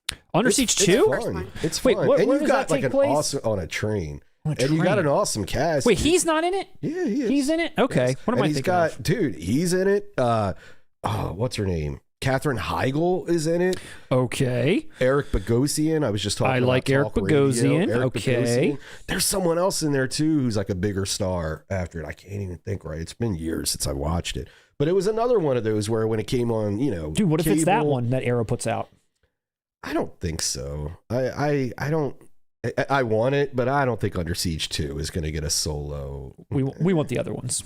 Yeah, we want the other ones. I don't remember. It'll be Marked for Death and Out for Justice. I bet. Okay. But people are pumped, Lindsay. Everyone's loving that. Yeah. All right. Very nice. Me too. Like I said, excellent film. So happy to see Arrow pumping out the goods so early in the year. Excited to get this. That is sweet. Yeah. So the next one that's on the list, Russ, Evil Dead Rise. One of our favorite movies of 2022, 3. I don't even remember. Yeah. I'm being sarcastic. Sounds right. We hated it. That we did, Matt. That we did. We are not fans of Evil Dead Rise. We are not fans of Evil Dead Rise. If you want to hear our thorough and unadulterated opinions, here is a completely biased Evil Dead Rise review that we did. Completely biased because I expected not to like this going in. I will say I went in with an open mind. And I, like 5 minutes that in. Sounded contradictory. It did. Those two sentences do not go together. 5 minutes in, I immediately was like, all right, I hate this already. Flipping tables. He was so mad. I went in with a slightly more open mind. Slightly more open mind? Because I don't detest the Alvarez one. Okay. From 2010 or whatever. I know you're not a fan of that one either. Yeah. Right? I accepted, okay, this is going to go on beyond Ash. This is going to go on beyond Sam Raimi. And to be honest, what that one was for its era, Yeah. it's in line with what Evil Dead would have been for late 70s, early 80s. I say late 70s. I know it came out in 1981, but that was its official release. It was toured around like college campuses for years before that. I give it credit for that. Okay. For in that era. This one, however, for this era is terrible. Not good. As well. As an Evil Dead movie, it's even worse. Yes. But yes, I found nothing enjoyable. This was, and it's been released a few times in 4K already. Steelbooks, regulars, all that kind of stuff. Yeah, because it's got Evil Dead in the title, and there are a lot of collectors who are OCD, and they need to have everything. Like, think about this. There's a whole group of people out there who love, like us, the Sam Raimi trilogy, the Ash trilogy, right? But after that, we kind of don't care anymore. But there are people out there who, just because it has Evil Dead in the name, they got to put it on the shelf, you know, and that's why they keep doing this. And if you bought the ones previously, you know, Arrow is definitely giving you a lot more to consider if you wanted to pick something else up in terms of what they're putting out with features. So this, like I said, already out in 4K. This time they're putting a HDR spin on it. So they're giving you that Dolby Vision upgrade to this. Obviously, it's already in 4K, so there's nothing to change there. But they're giving you the Dolby Vision. There is new interviews with basically every actor involved. It's the longest list of people. Interviews with all of them. Interviews with the makeup effects designer. Interview with the editor. Interview with the sound designer. And interview with the composer. Plus a featurette on the sound design of the movie, a making of, behind the scenes, and a short film from the director. So there's a lot on here if you care. The only positive thing I will say is I think this woman, whom I don't know her name, the woman who becomes like the Deadite or whatever, I think she's legitimately creepy looking in terms of like prior to her becoming a Deadite, as she is the Deadite, all the stuff that she's doing. That you're ugly. Not ugly. She fits this villain very well. Just even this cover, that's just kind of a creepy look. Yeah. And I think throughout, like, she is the main Deadite, so to speak. All the family, I hate it. All the story, everything that's going on, all the little callbacks to original Evil Dead stuff, I just hated it. That's why we did a biased video, because we're not the ones to ask about this. No, exactly. I mean, we're going to keep it a buck with you guys. Yes. We're not going to come in here, hey, we love this, and we're going to... Don't trust me. We weren't going to like this going in. No, don't trust me. We're old. Yeah. But yes. You know what? My thoughts on it. There was some portion of the film that took place in a garage, like under a high rise, and I kept thinking, man, I want to watch Poltergeist 3. I'm serious. I was thinking that. For the uninitiated, I am a big Poltergeist 3 fan. That's a cool movie. Classic. Lindsay, what was your take on Evil Dead Rise? I remember thinking that the kills were creative, and I always really like that in horror movies when they really brutalize somebody in a way I've not seen. Love that. But the story wasn't there. No, not at all. Not at all. Honestly, I don't even remember it. There was a couple gruesome, grisly kills for the most part, but yeah, it did nothing for me as a movie. Again, this is not for you to listen to me about, is this movie good or not? I'm not going to tell you ever that this was going to be good. I went into it with an open mind for 30 seconds. I said 5 minutes, but I'm contradicting myself already. 30 seconds is all I gave it. So did you pre-order? I did not. So again, check out this very completely biased review of Evil Dead Rise and hear why we really disliked it, if you're into that. But that's also coming out January 13th. Snakes on a Plane. Snakes on a Plane, Russ. The viral sensation. Never seen this. I never have either. I mean, I know the quote. Yeah. Get these motherfucking snakes off this motherfucking plane. This is one of those situations where the film is legendary, but it's legendary not because of the movie itself. It's just the concept, and that's it. Well, not only that, and the whole lore about how Samuel L. Jackson signed on without reading it. Sure. It was just like snakes on a plane, sure.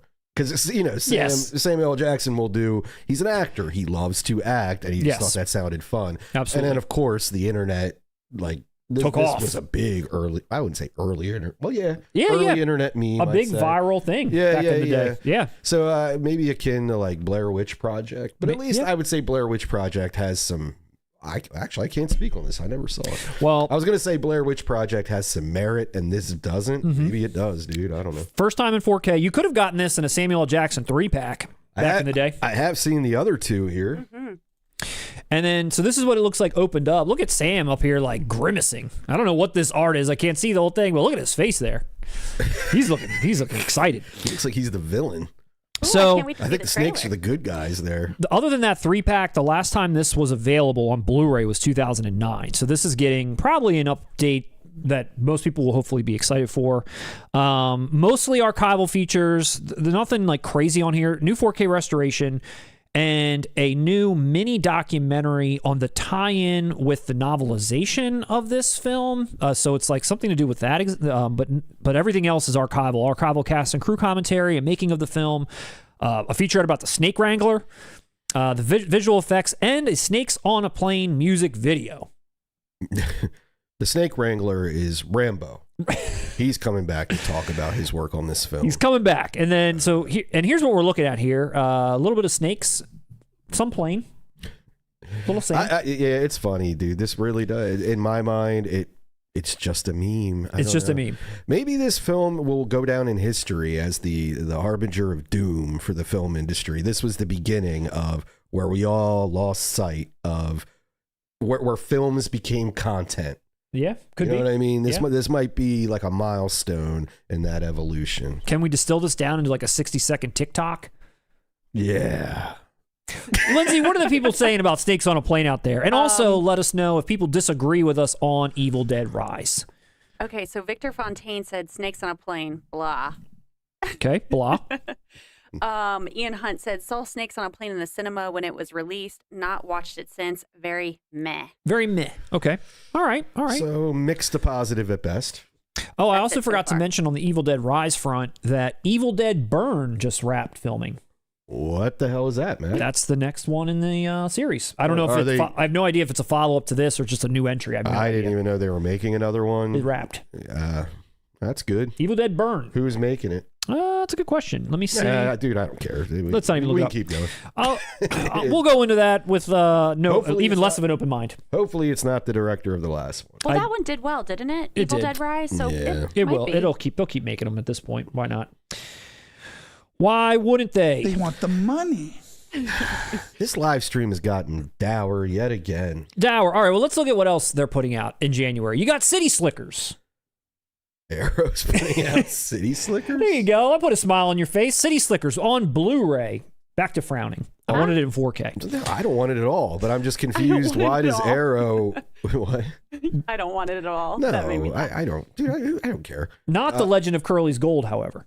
Now that... Day one. That's the one we need. The Assassination Bureau, Cheap Thrills, and Husera, the Bone Woman is also part of the lineup. Let me clarify. I don't hate City Slickers, man. I don't want to put out that vibe. You just did.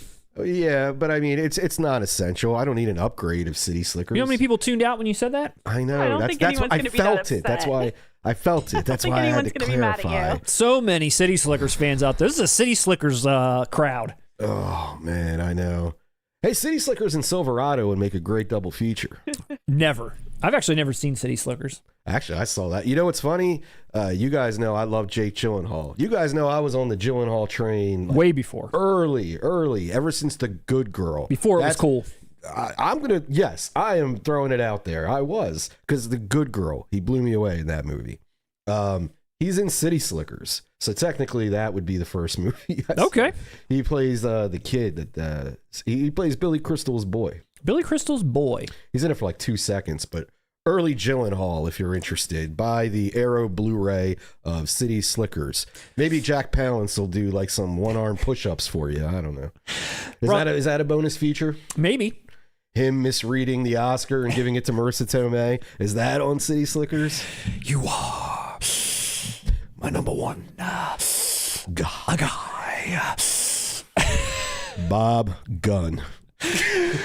Well, that's an interesting segue, Russ, that you said the name Jake Gyllenhaal. What a great segue. You don't even know what's coming up next, and you had a great segue there. So, have you heard of a company called Mutant Are they giving us Southpaw on 4K? That actually was announced. I don't have it. I don't have it for. That was a joke, dude. It's a 10th anniversary Southpaw Steelbook, which I did not prepare for this stream. Dude, I never saw. I'd watch it, but I never watched. It's also coming. That Southpaw coming soon. This is the Gyllenhaal stream.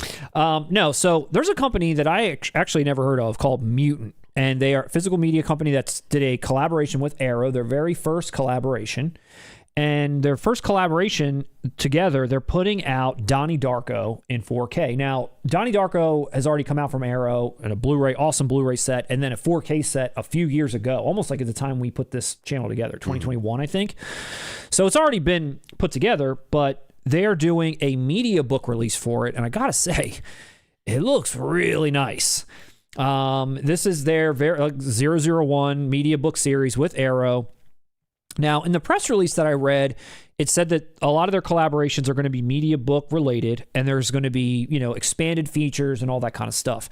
Based on what I'm looking at least for this release, there are no expanded features. This is everything that it was already came with this title before. Well, that's probably a good thing, because when this director goes back and expands things, he makes them worse. He makes them a little bit different. If I bought this, I'm not throwing on the director's cut. So this is the first release of the partnership. It's a 4K only edition. There's no Blu-rays included. You're getting a 4K of the theatrical and director's cut in, again, this gorgeous package. And there's all the different, features and stuff that are coming with it, which if you own this before, you're getting all of this stuff. 44-page media book housed in an exclusive first-run numbered slipcase, essays, in-depth interviews, introduction, brand new artwork, layout by Greg Oldham, etc. This is what it looks like opened up. Looks like Boyhood. Dude, I thought the same thing. Him laying on the grass. This is Richard Linklater's Donnie Darko. Dude, I thought the same thing. And when it opens up, it's more of that, like with him just like laying on the grass, but it's got Frank the Bunny's shadow over him. In Linklater's Donnie Darko, like he travels through time. Yeah. Like Linklater traveled through time to film it as well, and came back in 7 years. All right, let's keep going. This is I'm actually a little bit sad about my Donnie Darko experience. Just a little. I love Donnie Darko. Let me just say that outright. I've loved it. But I originally, when I watched it, I watched the director's cut first. And everything I've ever seen is it gives too much away. It's a little bit too much trying to point you in the direction of things that are going on. And the original theatrical just leaves a little bit more to the imagination than the director's cut does. Because Richard Kelly didn't know what the hell he was doing. Right. And Donnie Darko was a happy accident. I'm going to say it. I mean, that's how I always took it. So my experience with Donnie Darko was different than yours. When this film came out, do you know when it came out? Was it? It came out right after 9/11. I'm talking, it was September 2001. Yeah. And this is a dark movie, the way everything looked. It bombed in theaters immediately. I don't even think it made it to wide distribution, but it went to DVD. And it became a cult thing on DVD. I remember a buddy of mine showed it to me, and I was like, hey, this is pretty cool. I have never seen an opinion on a film turn quicker than I did with Donnie Darko. Let's say that cult status, that cool cult status, lasted for about maybe 2 to 3 years. Then all of a sudden, this was Hot Topic. This was like you heard that Mad World song everywhere. And like normally it takes longer, I feel. Like the people who hate Fight Club now, it took them a while to turn. Scarface, people kind of like criticize that a little bit more now. Boondock Saints is another one where it's cool for a minute and then it's kind of like, nah, I never liked that. You know what I mean? And Donnie Darko got that really quick. It received that treatment very quickly. And I was stuck with it. It's good. The theatrical. Yeah. The director's cut, dude, nah, he got it in his head. Hey, man, I'm good. And I was like, nah, dude, you're not. And then he proved it. He made Southland Tales. Yeah, not great. No, not great. Thank you for allowing me to rant there, man. No, and I agree with you. I agree with you too. I do think like he might not have even knew what he had, until it came out and then it got the buzz that it got.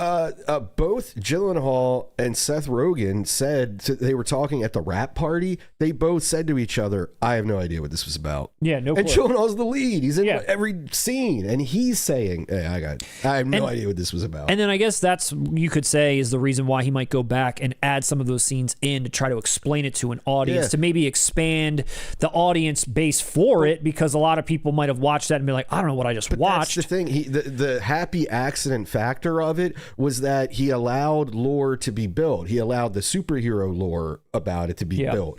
Literal. That's kind of what it is. He's a superhero by the end of this. He traveled time to save an alternate timeline from existence. Back to the Future 2. Yeah, basically. But that's the thing. Like when he went in to over-explain it, all those little kind of cool things that you could maybe read or misread or put your own interpretation onto, he defined them. Yeah. And it's like you just made your interesting movie more bland. And it was just, it was a selling tactic because DVD was going strong at this time. Yeah. The director's cut, but it was also, in my opinion, misplaced ego. I just think you can't blame him. If I made something that people were viewing as a crowning achievement, and I'm like, well, I would have done it a little differently. Let me go back in there and show you motherfuckers what I really do. It's like, yeah, you shouldn't have done that, Kelly. Sorry. As being someone that never saw the theatrical, it still had an impact on me watching, even it being explained a little bit, because even though it was explained a little bit, I still was scratching my head on certain things, despite the fact that he's definitely putting a finer point on some of the things. But trust me, it's not even that. That's part of it. It interrupts the flow. And you're not with those used book pages to it. and stuff. You know, when you watch director's cuts of comedies or something and you don't like them because you knew that it's not even the jokes. Maybe the joke themselves may be good, but the flow of, say, Dumb and Dumber is part of why it's a masterpiece. Yeah. It's not just like the random jokes. You throw more in, you're unintentionally screwing with the tone and like the flow, man. And that's what happened with Donnie Darko, in my opinion, with that director's cut. On top of it, just being stupid. Every time I've watched it, I've only watched the director's cut just because that's what I'm so familiar with. The next time I watch it, it's going to be theatrical. I'd say buy this and watch the theatrical. I think this looks great. I mean, I don't own it in 4K. I kept my Arrow like set that's in Blu-ray. I think this looks beautiful. I think this looks really nice. Nice set. It's really, really nice. So there you go. Arrow collab. And to keep the theme of Rage Against the Machine's first album, what does it say on the spine there, Matt? Wake up. Wake up. No. Wake up. It's a Rage Against the Machine night. All right. So that's all your Arrow stuff, Russ. What do you think? I think we're in the Matrix. You picking up anything? Wake up. You picking up any of this Arrow stuff? City Slickers. 2 copies. Well done. All right. Well, dude, if you've never seen Billy Crystal help a baby calf into this world, I'm serious, where he pulls a baby calf out of a female cow. What are they called? Cows? I don't know. But honestly, it's disgusting. I saw this in the theater at 8 years old. There's all these juices going around. Juices flying. Anybody who's seen City Slickers knows what I'm talking about. I've seen it, but I forget that part. It scarred me. I'd never wanted to step foot on a farm not that I had before, but I never will after watching that. My favorite Billy Crystal movie is Throw Mama from the Train. And Bruno Kirby, he was way funnier in the Basketball Diaries. Bruno Kirby. Some people will get that joke. Who's the other character in it? Oh, Daniel Stern. Daniel Stern. Oh, God, Matt. How have you never seen this? You, my friend, you should write a Daniel Stern biography. Why? This is how deep this man would give The Rookie a 10 out of 5. Rookie of the Year. Yeah, Rookie of the Year. Get it right. Not the Charlie Sheen, Clint Eastwood one. No, get it right. Rookie of the Year. You would also give Home Alone. Oh. You own the infamous paint can. I have the paint can. Did you get it signed? I did not get it signed by Daniel Stern, but I do have that paint can. Dude, imagine how sick that would be if you had a paint can signed by Daniel Stern and Macaulay Culkin. Little Monsters. He's good in that. Oh, that's right. He's the voice of Wonder Years. He's the asshole dad. He is the asshole dad. I didn't like him in that. Yeah, after being so nice and everything else. That was one strike against him. Strike. He won you back over with Rookie of the Year. Wait, what about your bicycle movie? Did you mention that? Breaking Away. Oh my God. Breaking Away. Thank you, Lindsay. The yes. bicycle Daniel movie. Stern is in that. I don't remember the name of it. Dude, you watched it with me. Yeah, he's super young. I don't even remember Daniel Stern. He's one of the guys. He's one of the guys. He's just one of the guys. He's just one of the guys. It's him, Dennis Quaid, Christopher. Is it Dennis Christopher? Christopher Reeve. And Jackie Earle Haley. Who's the Christopher guy? The main guy. What's his name? Is his first name Christopher? Was he someone who didn't have a career like his others? He kind of had some other stuff. I did. I watched this Cutters. I call it the Cutters movie. I don't even remember. It's Breaking Away. It is. I was right. Dennis Christopher, Dennis Quaid, Jackie Earle Haley, and Daniel Stern. I like that we both call it completely not its name. I do. I always that's the Cutters movie. Dude, Breaking Away is a great movie. I want Criterion to put that out. Listen, I said that when you forced me to watch that, Matt, I thought to myself, yeah, if I was Matt and saw it when I was like 4 or something, I probably would have built a nostalgic bond with it. But yeah, watching it for the first time as an adult, and I'm not a Dennis Quaid guy all that much. I'm gonna need the chat to rally behind me on this one. I need my no. I'll give you this. Silverado is that's comical how you defend that. I'll give Cutters. I'll give Cutters a little bit of. I see it for 1979 in its moment. Ellis is the villain. Oh, never mind. Remember? It gets better as you rewatch it. I think we've watched it like 5 times Die Hard's yeah, Ellis? He's the villain. He's like the guy from the other school Ellis? that's like the jerk off basically. Yeah, he's got no beard. He's a young kid. They're all in like college or whatever. So that's why I didn't remember. He didn't have a beard. High school. Yeah. Oh wow! All right, you're right. If Harry Ellis, the main star of Die Hard, is in Cutters, yeah. I'll give Cutters. I'll give it a 6 out of 10. Dude, my boy from Some Kind of Wonderful, and your boy from Beverly Hills Cop, the dad, Aston. Where's the fucking money, Keith? Yeah, him. Yeah. He's in it. He's Dennis Quaid's like older brother. Lindsay, you were there when I watched this. Do you remember any? Like, refund. You probably made her watch it more than once. I've watched it probably 5 times refund. now. Yo, that's grounds for divorce. We've watched it crazy. Probably once together and once at movie night. 5 times? I think I've watched it at least 3 times. It's 3 times. Once together, once at our movie night, once at family movie night. I can't even get him to watch like. What did I want to watch? Just try to get me to watch Father of the Bride. I'd rather watch Father of the Bride than Cutters. I'd rather watch Mixed Nuts than Cutters. I need all of the Breaking Away gang that's out there to rise up. Get on your bicycles. Show me you're over here. It look all tough. I need you to show me you're behind me. While we move on, Russ, we're moving on. Hold on. I bet half the chat has no idea what movie we're even talking about. I don't know that they do. Oh, my God. All right. Well, if you want to see a poignant... If you want to see a poignant, can't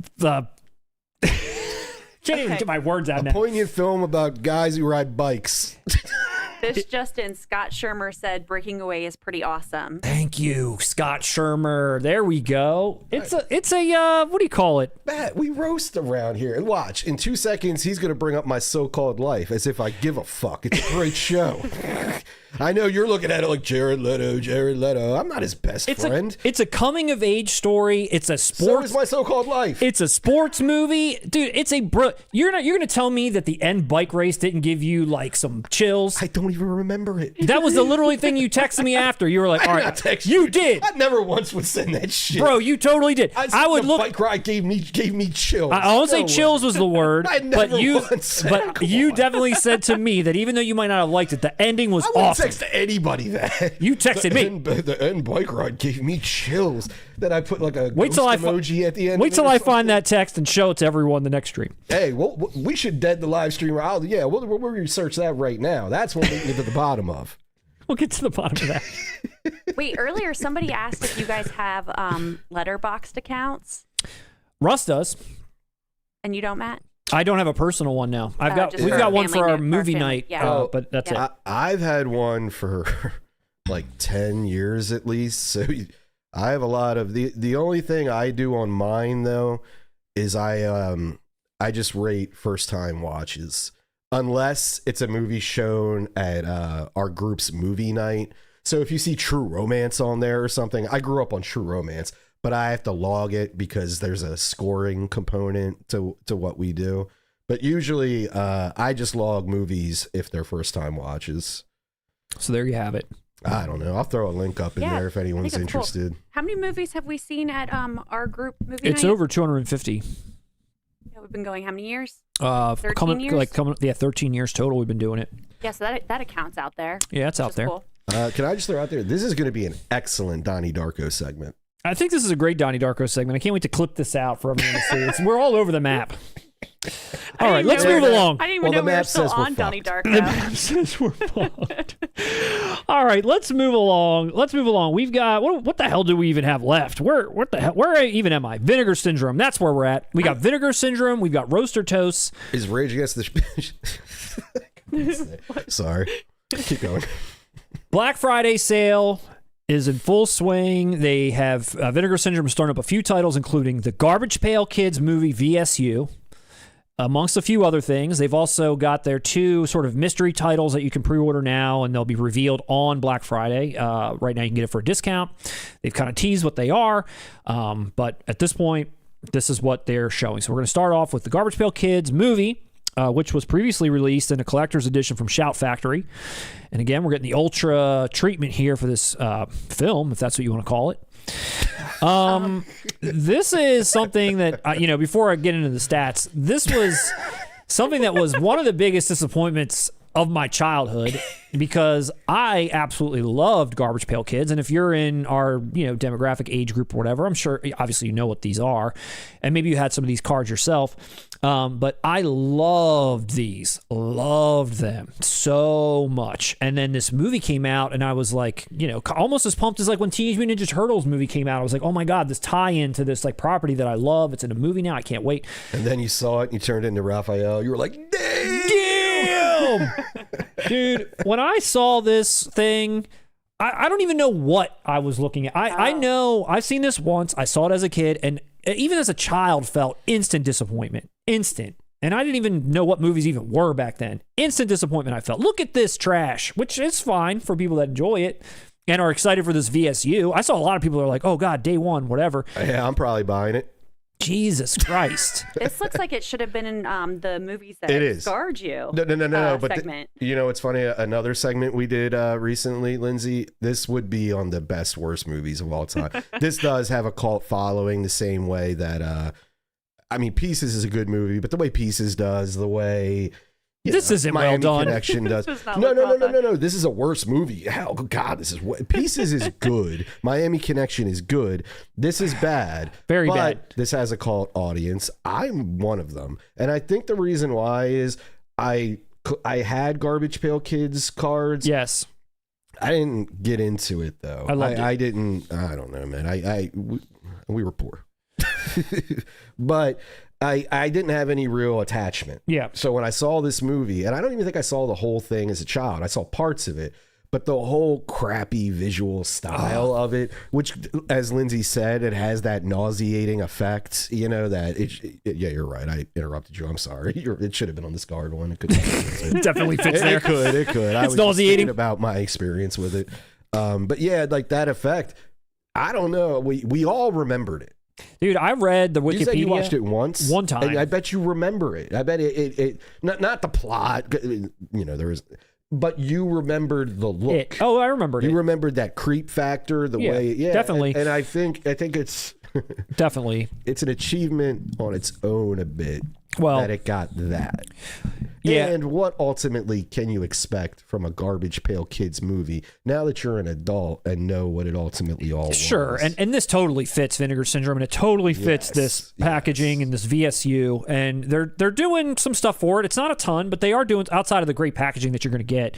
4K restoration, obviously, original camera negative, Dolby Vision HDR. 2 new 30-minute interviews, one with actress Katie Barberi, and then Oscar winner Katie Barberi. And then one 30-minute interview with a special effects animatronics supervisor. And then you're getting 4 archival interviews with actors, makeup effects artists, which all total about an hour. 40-page booklet and the big 40-page booklet and a big box treatment. What's funny about, so like I said, I love these cards so much, and I didn't have a ton of them. I wasn't like collecting them into like where I was putting them in sleeves or anything else. I was very young. But what's crazy is I realized way late that they were actually stickers. Way late. That you could peel them off, and they were stickers. I didn't know that. The day I figured that out. Today, for me. I took every one that I had, peeled them off, and put them on my refrigerator at my house. Unbeknownst to my parents. I was in the kitchen and just started sticking them all. And I'm not kidding you. And maybe if my parents still have, I don't know if they ever took a picture of this or what, but it's a full-size, huge refrigerator, top to bottom, Garbage Pail stickers. Collage. I put all over. Every card I had, stuck it all over. I don't remember getting beaten. I don't remember getting hit or even yelled at or even what happened to me, but I feel like that is grounds for like literal murder. Like that was what I did there. Like unless you wanted that to happen. I mean, hold on, you're confusing me. What kind of stickers are these? To me, if you put a sticker on a refrigerator, it's going to peel right off. No.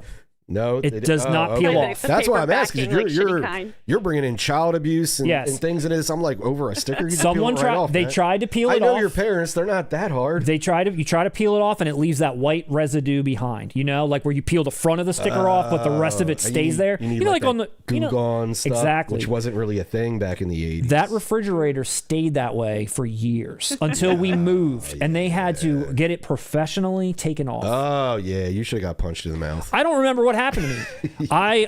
If my mom's in the chat, Mom, good. Let me know what you did, because I remember doing it. I just don't remember the consequences. If you thought it was funny, I don't think you possibly could have. Look at these things.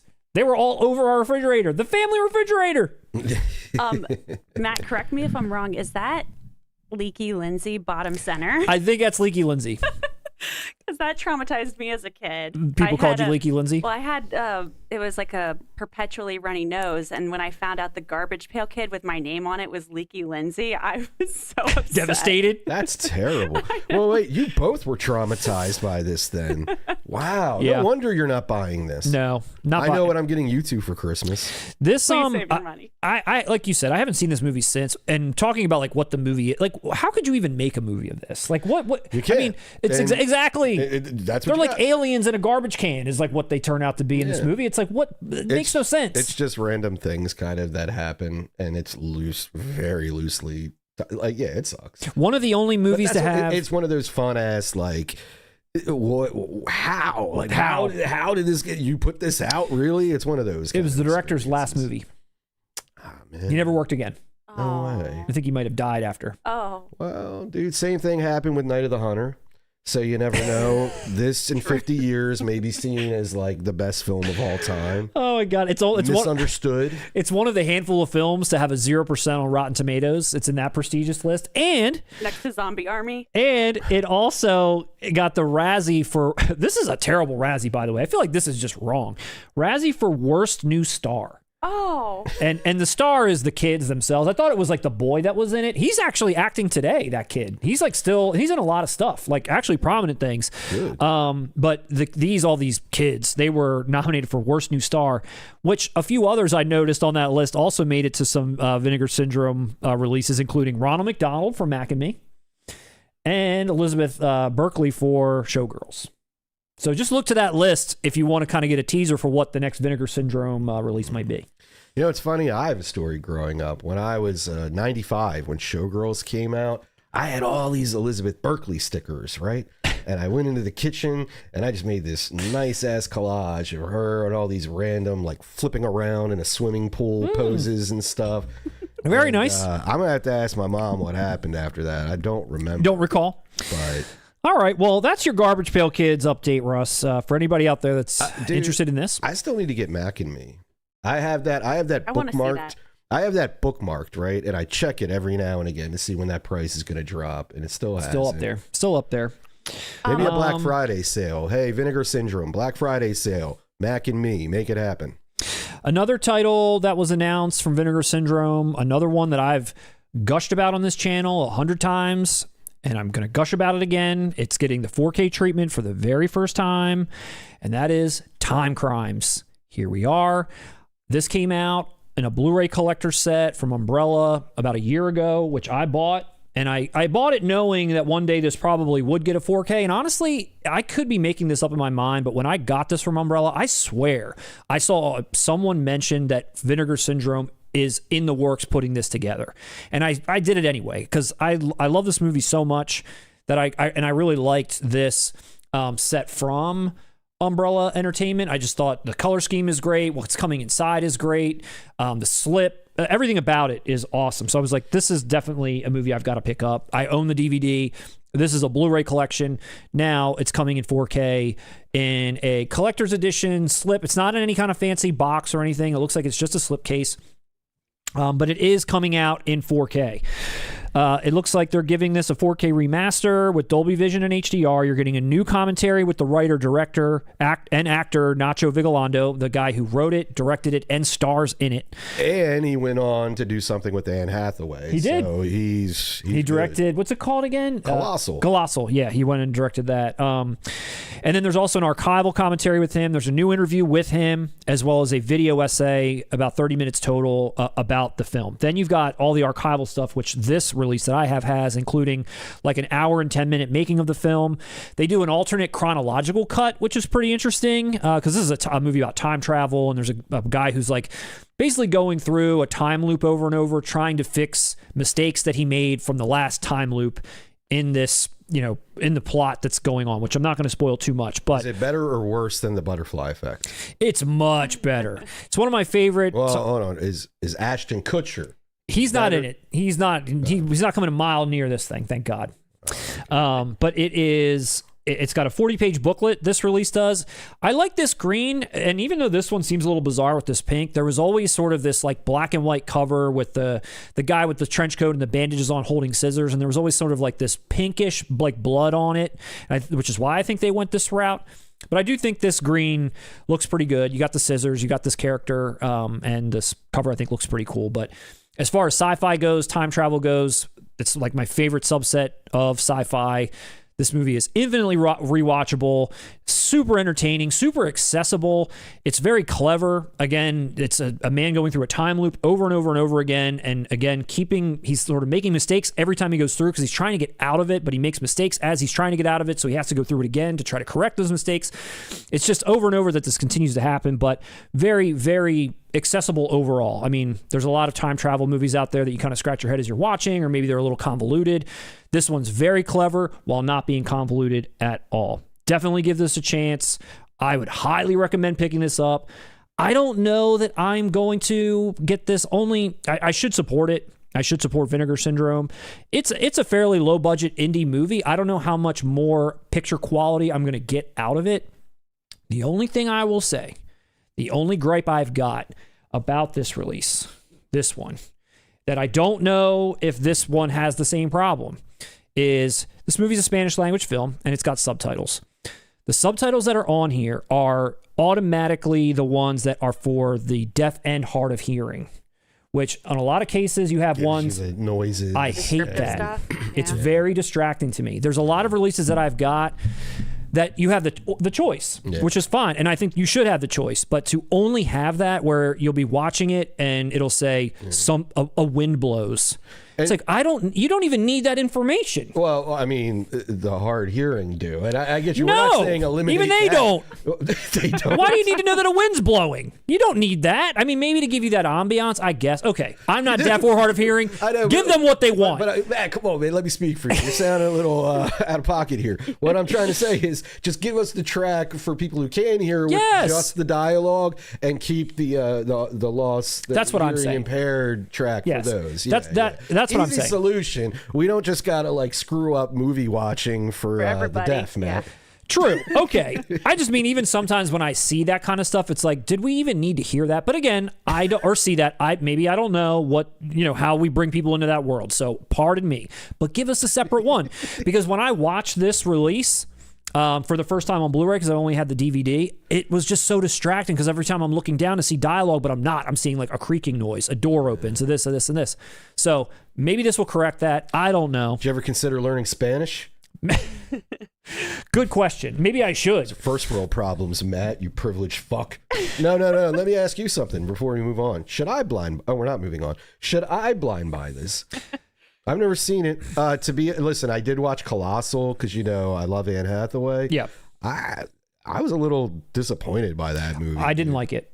I didn't hate it. I thought my biggest problem with Colossal was that Jason Sudeikis was woefully miscast. Yeah, I didn't like that too much. Woefully miscast. I didn't hate it. It's hard for me to recommend this to you personally. I do think that you would walk out thinking that it was clever, it was interesting. I don't know if this... See, for me, like, I'm always about rewatch, and this, to me, I could rewatch endlessly. I've seen this so many times, and it's fun every single time I watch it. I mean, not that all the surprises are basically gone for me at this point, but just how it all goes down, I just really like. I like all the little clues that they give. I like how the movie concludes, how the time, loops are all wrapped up completely. Again, it's just a very clever, well done, well written sci-fi time looped sort of film, which I think anyone that enjoys any of that kind of stuff should check out. This is the umbrella one for people that are interested in seeing that release, which again is beautiful. Lindsay. I think you'll like this question because I know you like both of these movies. Jeremy the Gent 2407 asked, how does Time Crimes compare to Primer? And then Eric Otto asked, is it better than Triangle? So I almost mentioned Primer. I love Primer too. Primer to me is like a movie where if time travel was real, this is how it would work. Like the people that made that movie made it in such a scientific way that I feel like I was watching literally people discover time travel. That's how I felt. And it is very compelling. It's very interesting. Again, there's a lot of reveals that are like kind of a lot of oh shit moments. This movie is very different. That one is a little bit more clinical, a little bit more cold. This movie is much more fun. While I will say Primer might be my favorite time travel movie ever, just because of how it like really made me feel like, damn, I'm watching time travel. Like these dudes just invented it. In terms of how they explain it. This itself is, they're not going too deep in the time travel. Like a guy jumps into a time travel machine that he doesn't know is one. They don't explain why it is. They don't explain how it works. It just is there. And the movie itself is just fun. Whereas Primer is really trying to take you through how time travel works, which I also think is interesting. How does it stack up against Bill and Ted's Excellent Adventure? This is more in line with that. Fun. See, that's nice. Maybe it's fun. It's not a comedy, but it's fun. To get me to pre-order. It's not a comedy, but it's fun. Well, no, in terms of the reality of time travel, how do the two compare? Very similar. I mean, I thought that, the only way to time travel is through a telephone booth until I saw Primer. Yeah. And it's not. I still think that. So Primer's going to change my mind? It is. It's going to change your mind. Now, Triangle is also really cool. That's a cool time loop movie as well. I like... That movie is also very entertaining. It leans more into horror than this, although this looks like it is, and you could probably slate this into like a horror category slightly. I thought that was David Cronenberg on the cover from Nightbreed. From Nightbreed. It is not. But all three of those movies, if you're a time travel person, if you like Primer and Triangle, buy this instantly. It's without a doubt. You have to see this. You've got to get it. You might like this more than any of those other two. If you've only seen this one and haven't seen Primer or Triangle, buy those two. Those three are great entries into the time travel genre of science fiction. I would highly recommend all three of those. Definitely. How did you feel, Matt? Because you were very passionate about the time travel. Very. So, yeah. What were your thoughts on the lake house? I love the lake house. You do love the lake house. I love the lake house. That was a joke. No, I love the lake house. But honestly... But dude, that's also... You do love time travel. That's also why I like Back to the Future 2 more than 1. Because 1, there is a time travel element, obviously, and it's very interesting how it all works, and they go back in time and this and this. But part 2, there's all these implications around the time travel, what happens, the duplicate people, that there's alternate timelines. Same things in the first one. He's literally not going to exist. It's true. In the first one. True, but he doesn't fix the timeline. But there's multiple Marty McFlys, there's multiple Docs, there's multiple things going on because they messed it up, and that is interesting, more interesting to me. Yeah, you're really into that stuff. So hey, listen to him on this. Listen to him on this. Listen to me. He even likes the lake house. Listen to him on this. Kino, can I get a lake house 4K? Kino, can you not? Before we get into... I've never seen the lake house. Maybe you're right, Matt. I'm not... Dude, I was going for an easy joke. You blew I it. Never thought in a million years you'd watch that. He told me that when we first met, and I was like, what? And I have known him longer than you. I have known him since that movie came out. Him and I talk movies. We have a podcast about hid it. it from you. This man has never mentioned the lake house to me once. With good reason. Look how you're acting. And let me guess. Dude, I like Sandra Bullock. Me too. I like Keanu Reeves. Me too. But how many times has he made you watch it? I think I've only seen it maybe once when we first started dating. We got to watch it again. It's got a great twist. Okay. It's like a good fall movie, right? It's great. We got to watch that again. Would it be a post-Halloween movie recommendation? I think it's definitely Thanksgiving. It gives that feeling of Thanksgiving. It's a Thanksgiving. And who? Like mixed nuts? But before you move on, Jordan threw in a super chat along with a question. Oh, Jordan, my man. We keep forgetting to state that in the beginning. If you guys want to send a super chat, ask a question and we will answer it. We will answer it. We'll answer it. Well, apparently Jordan gave the question. Here's the question. Hit it. So did you guys see Sound of Music or Edward Scissorhands in 4K yet? Okay, well, hold that thought. We didn't see Sound of Music, I don't think. Did you? I have not seen Sound of Music. But Jordan, yes, I did pick up the Edward Scissorhands. Sorry, here we go. where do I go? Where do I go? I feel like Edward the Edward Scissorhands 4K Steelbook here, dude. I like it in person. It looks nice. Yeah, and look at the back. You got Here she is. the crazy mom from Stranger Things. You got her on the back. An extra eyeball. Ooh, look at that. That's Multiple eyeballs. yeah, just like the movie. And no, but I agreed with you, dude. This looks much better in person. When I initially saw this artwork online, I thought, I wasn't even going to pick it up. Yeah. Dude, in person, it's sleek, isn't it? It looks It's nice. sleek. It looks nice. And the transfer, yes, I actually popped it in. I didn't watch the entire movie, but Jordan, I know we messaged on the side once, and I know you were stoked for this one. What I saw so far, it looked beautiful. To me, though, Tim Burton movies, I think, I don't know, is this a thing? Would a poor transfer of a movie that is already visually stunning still be impressive? Don't know. It's a good question. That's like if a You need tree, to send. that's like if a tree falls in the woods and it doesn't make a noise or not. You need to send Jordan a super chat and ask him that question. That's true, Jordan. You just opened up a whole new realm of philosophy. Who was that just Noodle 1771? I agree. Back to the Future is a perfect film. I love it through and through. What are you talking about? Because someone threw a comment up that said that Back to the Future is like a perfect film. Blah blah blah. I just threw it up. I agree. I totally agree with you. We're talking about Edward Scissorhands here. Sorry, I had to come back. I just feel like hey, don't worry about a super chat. Just leave a regular comment, and we'll interrupt everything and address it. Jordan, we'll talk later. I just feel like the how they handle the time travel element in part 2 was a little bit more interesting to me. That's all. Now, back to Jordan. Someone else also asked if we were going to do a review of Sound of Music, and I thought to myself, do you watch this channel? But I'm just kidding. Dude, yeah, it's one of those. Watch it. It's a big one. It's one of the, exactly. It's one It's of a big those one. ones where it is a glaring omission on our part. Okay. I know it doesn't on its surface level seem in our wheelhouse because it's not, but we should. And the packaging and the set for it looks great, Dude, by the way. Everything I just said about Possession being shot in Berlin and all that, Sound of Music's going to look incredible. What's it in Austria? Yeah. I believe they. We all know just the scene of Julie Andrews singing on the hills. Yeah. That's if they nailed that transfer, which with titles like Sound of Music, they do. Yeah. They do.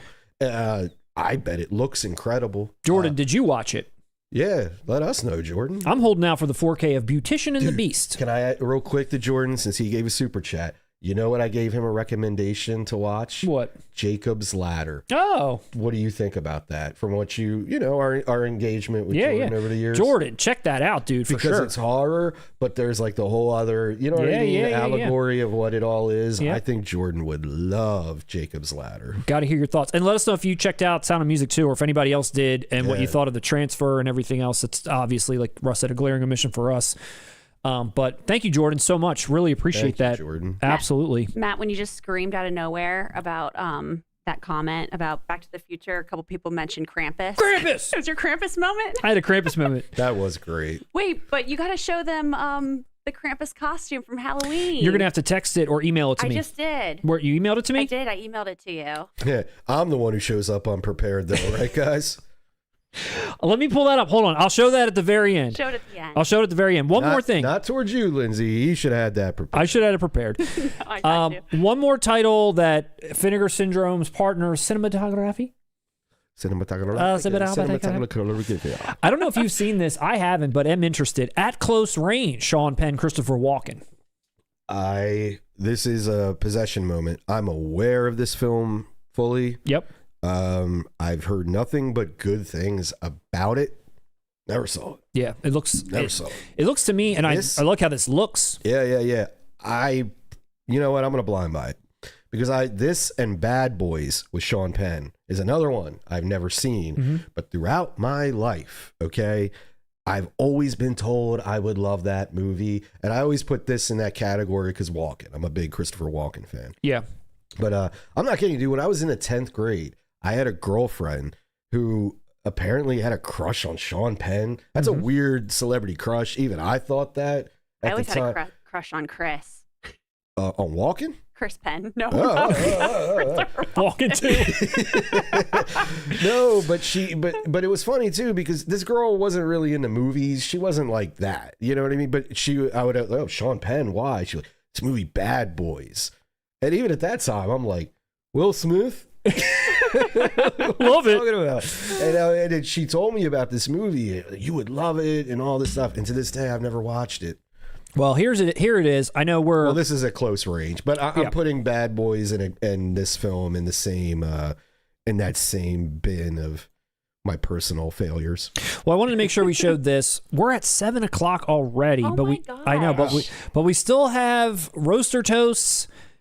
And I'm just going to show this really quick since we don't have too much time for, and we still want to go back to the chat. I just want to show, I did also pick up the mask. It finally came in. I haven't opened it yet to check out the transfers or anything else, but I was happy to pick this up. Schmokin'. You got that today? Yeah, the other day it came in the mail. Yep.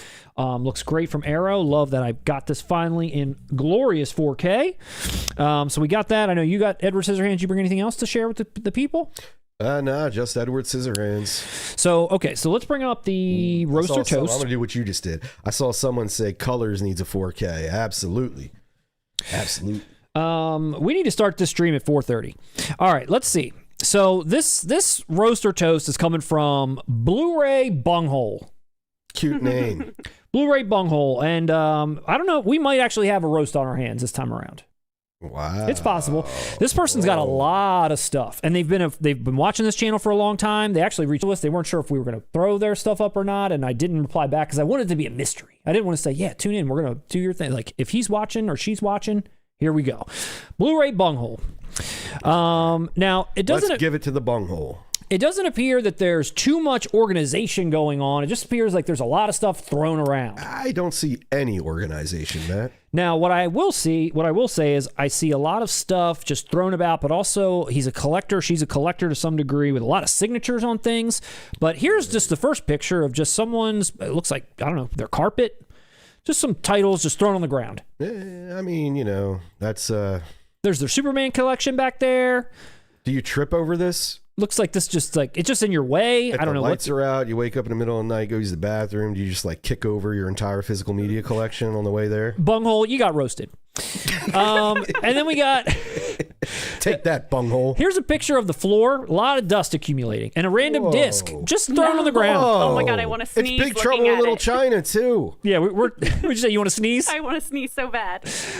We want to sneeze. We got a couple of things that are... It's Big Trouble in Little China, I believe, isn't it? I can't tell. I mean, there are some things of note. We got Do the Right Thing. We got Congo. Love the Congo. We got an anniversary of E.T. You got some stuff here just thrown about. Some stuff in wrappers, some stuff not in wrappers. I don't really understand what's going on here. Did you do this to take the pictures, or is this how you're living? I swear, I think we're getting trolled to a degree at some point now, Matt. Look at that. We're getting, which is fun. Keep doing it. I love it. But I do. I mean, unless Bunghole is, you know, a little off mentally, maybe. I don't think anybody would take a picture of dust. I'm looking at it. Is that a picture of dust? Is that? It almost looks like sugar. Didn't you know you were sending this in? I feel like this is staged. It's like, I know. It's like, didn't you know you were taking a picture and sending this for the world to see? Don't you know how many people watch this show? That's what I mean. All right, let's go to the next one. Let's see if it gets any better. All right, here we go. We've got... Looks like the camera got sneezed on, too. Look how much dust is back here. Look how much dust is back there. The South Park photo with Matt and Trey. Like that? I love that. I don't know who this gentleman is with the unibrow. That's Grandpa back there. They are trolling. They have a slipcase of the Fred Durst film, The Fanatic, sitting on the top on the left. It's empty. It's just a slip. Yeah, as if he's watching it. They're trolling. They're trolling. He's watching it right now. This is wild. Look how dusty. It's wild that the Fanatic got a slipcase. We got a random The Blob extra slipcase in a plastic sleeve. Like, I don't know. I don't know what's happening. I think This looks he like bought wreckage or something. It's wreckage. Well, the blob thing there, he bought the deluxe from the now defunct Shout Factory website. And when you did, you got the alternate slip. Remember? You had the Purple Rain blob slip and then another one. Yep. So here we go. Another just stack of titles, some in wrappers, some. Am I wrong? Are all of these just empty slips? See how many? Look at this. This is all slips. He just watches Looper and The Fanatic at the same time, dude. Maybe. Who cares? But I will say he has good taste in movies. I'm seeing a lot of titles that are fire. He's got good taste in slips. I don't know what movies he's got. Peanut Butter Falcon. He's got great taste in cardboard. Yeah, I'm not sure what movies he owns. I'm just thinking he's got slips. All right. Dude, he's doing this just so this whole audience watches and it'd be like, wait, I didn't get my slip for Casablanca. I'm going to have to message this guy. Maybe he'll sell it to me for $5. Once again, well played, sir. Well played. We got Seven Samurai still in the wrapper down there. All right, let's move along. Let's see the next one. All right, here's a top down nice of flat lay of this. Some flat lay on top of some hookah tubing here, and some random sweaters. That's a hookah. What? This is a hookah. hookah. Look like a hookah. That's a hookah thing right there. I thought it was a jump rope. I don't know what that could be, but it looks like a hookah to me. Should be a noose. Looks like we've got the 25th anniversary Blu-ray of Stand By Me. Oh, these are signatures. We got some signatures. Is that Ash who signed? Is that Bruce Campbell who signed Army of Darkness? Hey, Eric, shop smart. I love that. That's a good one. Yeah, that is. That's a good one. We got Pumpkinhead. For you got Army of Darkness. He didn't write that on Evil Dead 1 or something. It would have made no sense. What possessed him or her? I guess it's Eric, so I'm going to go with a him. But what possessed him to put these 5 titles prominently on the floor to take a picture of? What am I missing? Are these all recently released? No. These are like 30 years old, every one of them. Yeah. Okay, do we think this person might be either buying or selling from a flea market? This looks like one of those big bins you just see at the farmer's market. No, these are actual, all 5 of these are kind of respectable releases to a degree. Bunghole, I need a response out here now. I'll say this, that Scream set, I own that same one, and that's the only one I'll ever own. I hate Scream 3. Because it's got them docs in there, right? The documentaries? Exactly, those documentaries. And I picked it up because, the Scream series kept going. By the time I picked up that set, it was like $15. Okay. It was all actually the Scream series in general. I made out like a bandit, man. I got the first 2 on 4K. They were dirt cheap when I picked them up, and I don't care about any of the movies after those 2. All right, let's see the next one. You ready? Here we go. A couple more just stacked on the ground. Tim and Eric's $1 billion movie. Very nice. I heard, isn't that even terrible to Tim and Eric fans? Maybe. I tried watching it. It kind of got me a little bit, but I'm more into the show than anything. It's like when you watch the show and it's 10 minutes long per episode, it's digestible. Watching a full feature length, it's a lot. Dude, but I'll take a Dr. Steve Rule movie though. That's hilarious. I would love that. That was the only thing I liked pretty much. There's your 4K glory. Weren't you just talking about that?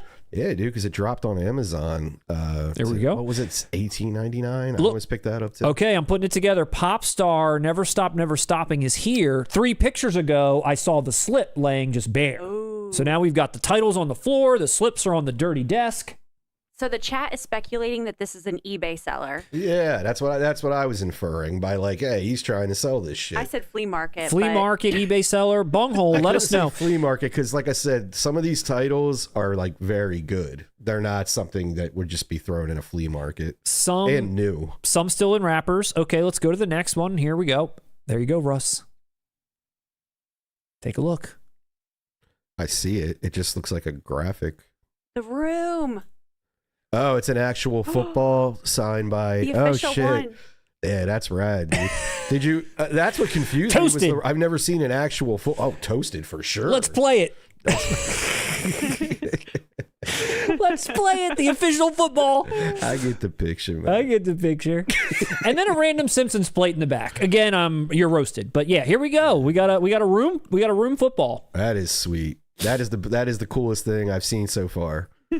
Besides, you know what, dude? I'm going to give you a suggestion, though. Take that football, sell it, buy a vacuum. Buy a shelf.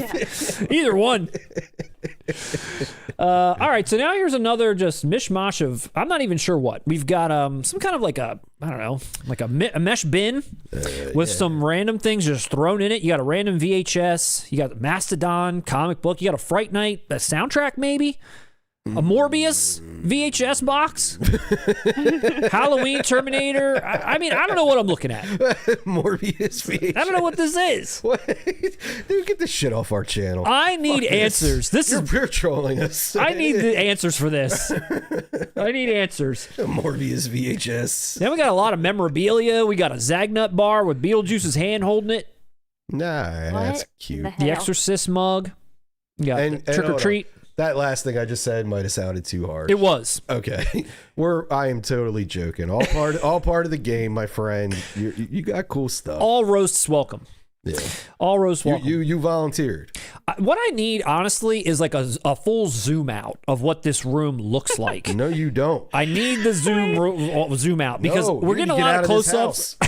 None of your business. Just said this looks like the house from Weapons.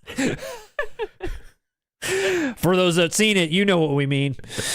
All right, one more. Let's see. What do we got here? Okay, now we got some signatures on display. Ooh. Now we got some signatures happening. A little bit more organization. Two Robert Englund signatures, it looks like. We got the Life Force. No signatures there. We got Evil Dead. Looks like more Ash signatures there. We've got who signed his Child's Play? I'm going to guess... is it? One Flew Over the Cuckoo's Nest. Is it Brad? It's something like a J. It looks like a J, unless that's for the name of the person that owns it. Might be who played the kid. Who played? I know his name's like Alex VinSyn or something. We got the Sweet Dreams on this set. We got the Sweet Dreams. Let me ask you this. You know what I can tell from this picture?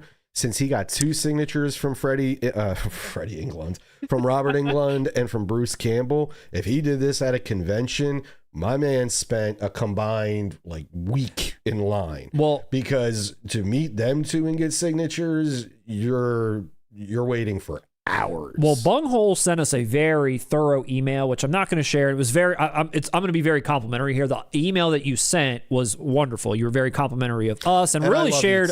I love you too, bro. Yeah, and shared a lot. Honestly, yeah, and shared a lot about your history collecting and everything else. It was a very nice, well thought out email. It looks like that took you a lot of time, but what made me think of it was he mentions in it that he has been to conventions and met Robert and Bruce Campbell, and he says they never stop talking. Dude, the first convention I ever went to, we're talking years ago, Robert Englund was like, oh my God, yes, Freddie. When I arrived there, the line was going, this one was at a hotel.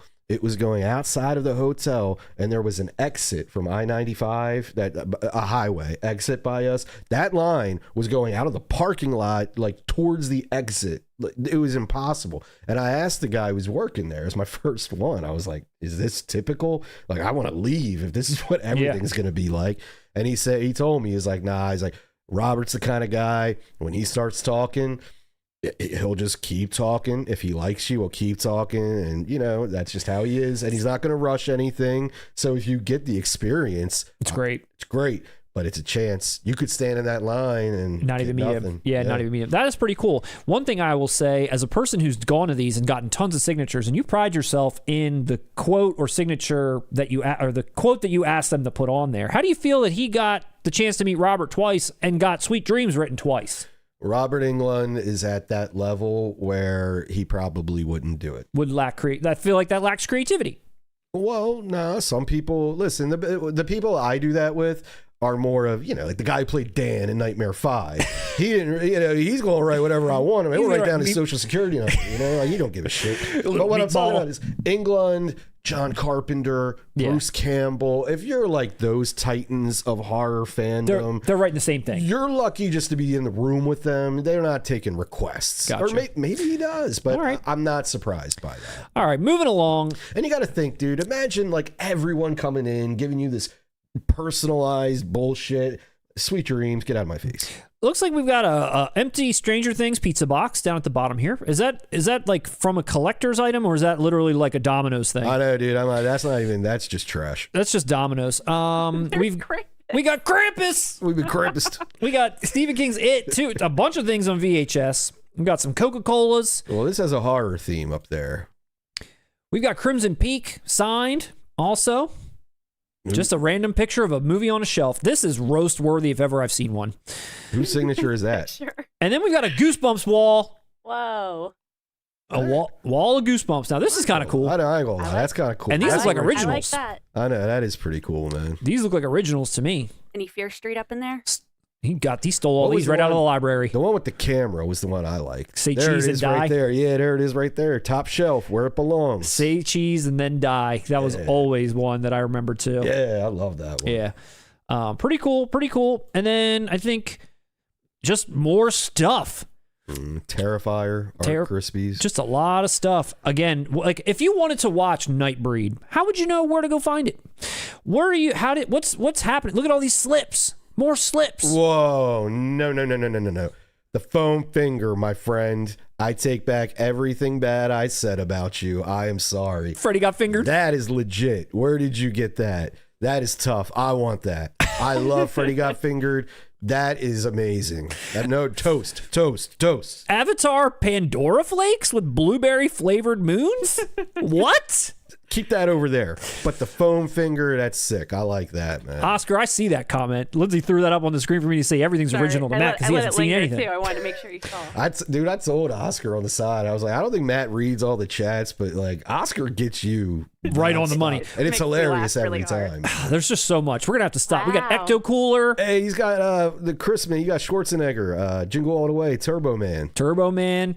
Really creative stacking. I think he's just run out of ideas. It's very retro. It's very like a 80s vibe, especially with the Goosebumps thing. We got shelves, y'all. I think it's like these mesh bins again. They look like they've been dusted too. BluRayBunghole, here's my request for you. I want you to, we need a follow-up for next stream. I need a full view of what the hell we're looking at. I want a full view of your room so we can kind of take a look, because this has just been one of the most fascinating things I feel like I've ever seen. And send me that Freddie got fingered foam finger. Please do. That's hysterical. That is hysterical. So it's 7:15. Should we just say hi to the chat for like 2 minutes before we go? Yeah, because we don't want to spend too much time with them. No, we gotta get moving along. Well, let's see. Let's just jump up just a little bit. We'll go up to like here, right where Jordan just sent us that super chat. Okay, let's see. And you answered it with Back to the Future. I did. Let's see. I have subtitles on while watching 4K Kings. Can you hear like laughter in the distance? You're like Russ hits his pen. Pitter patter of little feet upstairs. Lindsay cackles softly.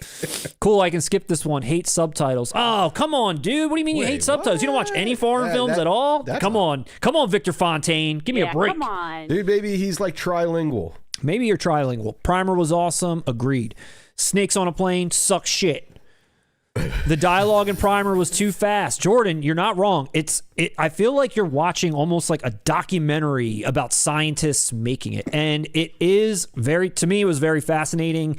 And the movie is cool. Like, don't get me wrong. It's not that cold. There is definitely a plot, and it definitely plods along in a really great pace and a cool way with lots of twists as you go, as they're trying to figure out how to use this time travel, etc. Because I'm figuring out it's the beginning of the movie, and then it's like them using it for different things, which is actually pretty interesting. But the dialogue, you're right. You could get lost in it a little bit. And I'm going to add on to that point. When they lose the almanac and it gets in Biff's hands, that's where shit goes off the rails. And it goes off the rails. Have to go back to the dance from the original where there's multiple Marty McFlys.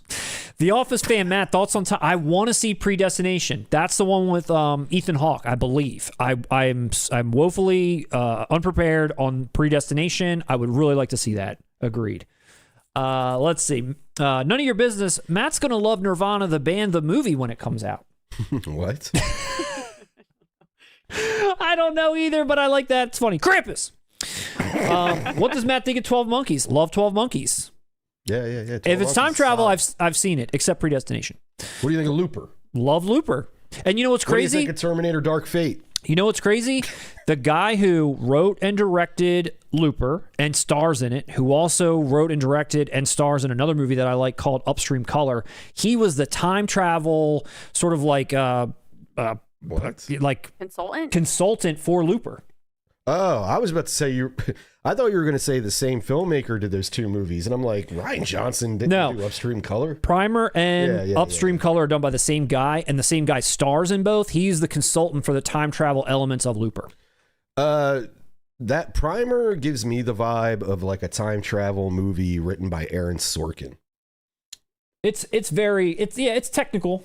Yeah, like the social network of the movie, The Social Network. Yeah. Of time travel. That's the vibe I always received from it. It could be. I don't know. I'm totally you in this scenario, though. I've never seen it. You're more Time Crimes than Primer. But I will say, you calling me stupid? No, I think in terms of what you want to see, what you like to watch. That was like that part in Caddyshack. Yeah, we got a pool and we got a pond. Yeah, pond will be good for you.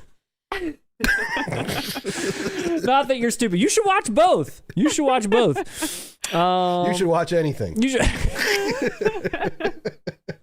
Roasted. I got roasted. Let's see. Yes, wife and I watch Sound of Music, and it's clean, sharp, bright, and charming as ever. Make sure to keep CC on to sing along. Closed captions on the sing along, says Jordan. You know what's funny about it? Like, it's not in our wheelhouse per se for this channel. My mother loves it, and when this got announced, I've never seen it. Just in general, the movie. Yeah. And I thought about picking it up. Jordan, convince me. Sell me on it. Here, Shaw 8443, Mortal Kombat 1995 4K. When the day that Arrow puts that out, and that's who I'm going to call, the day Arrow puts that out, they win physical media for life. That's like the one that I feel like we're all due for. I agree with you on Arrow. So we're on the same page. We're all on the same page. But it's not a lock. Okay. That could easily go VinSyn. I would love that too. I know. But like, because think about it, would you say Mortal Kombat has the 1995 film has the same like cultural cachet as Roadhouse? I would say so. Yeah, in that vein of that action vein. And it's kind of sillier. Well, nothing sillier than Roadhouse. But you know what I mean? Mortal Kombat, it's a video game. Yep. I could see Vinegar Syndrome as well. Or both. 1980 Venom, Bad Boys with Sean Penn is such a great movie. Kino announced that on 4K like 2 years ago, I feel like. And I almost bought it.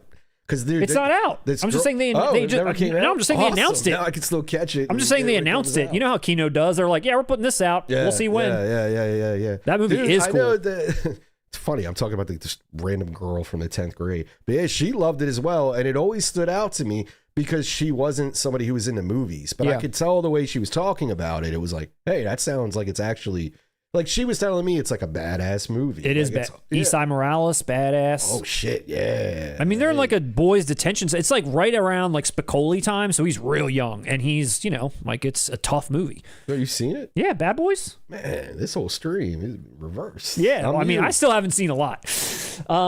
Penn was incredible in One Battle After Another. Couldn't agree more. He was excellent in that.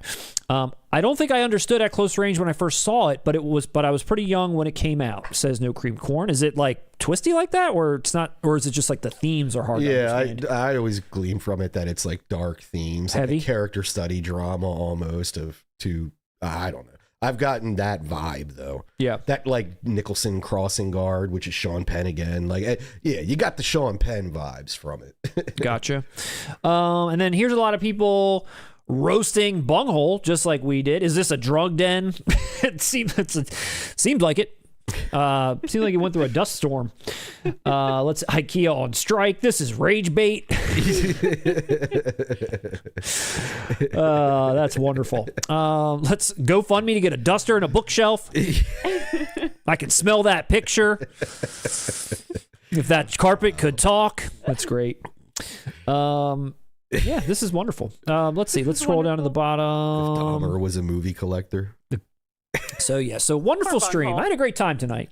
I did too, Matt. Anyone else that we missed out? Anyone else we didn't shout out tonight? All of our favorites are here tonight, and all of our new favorites too.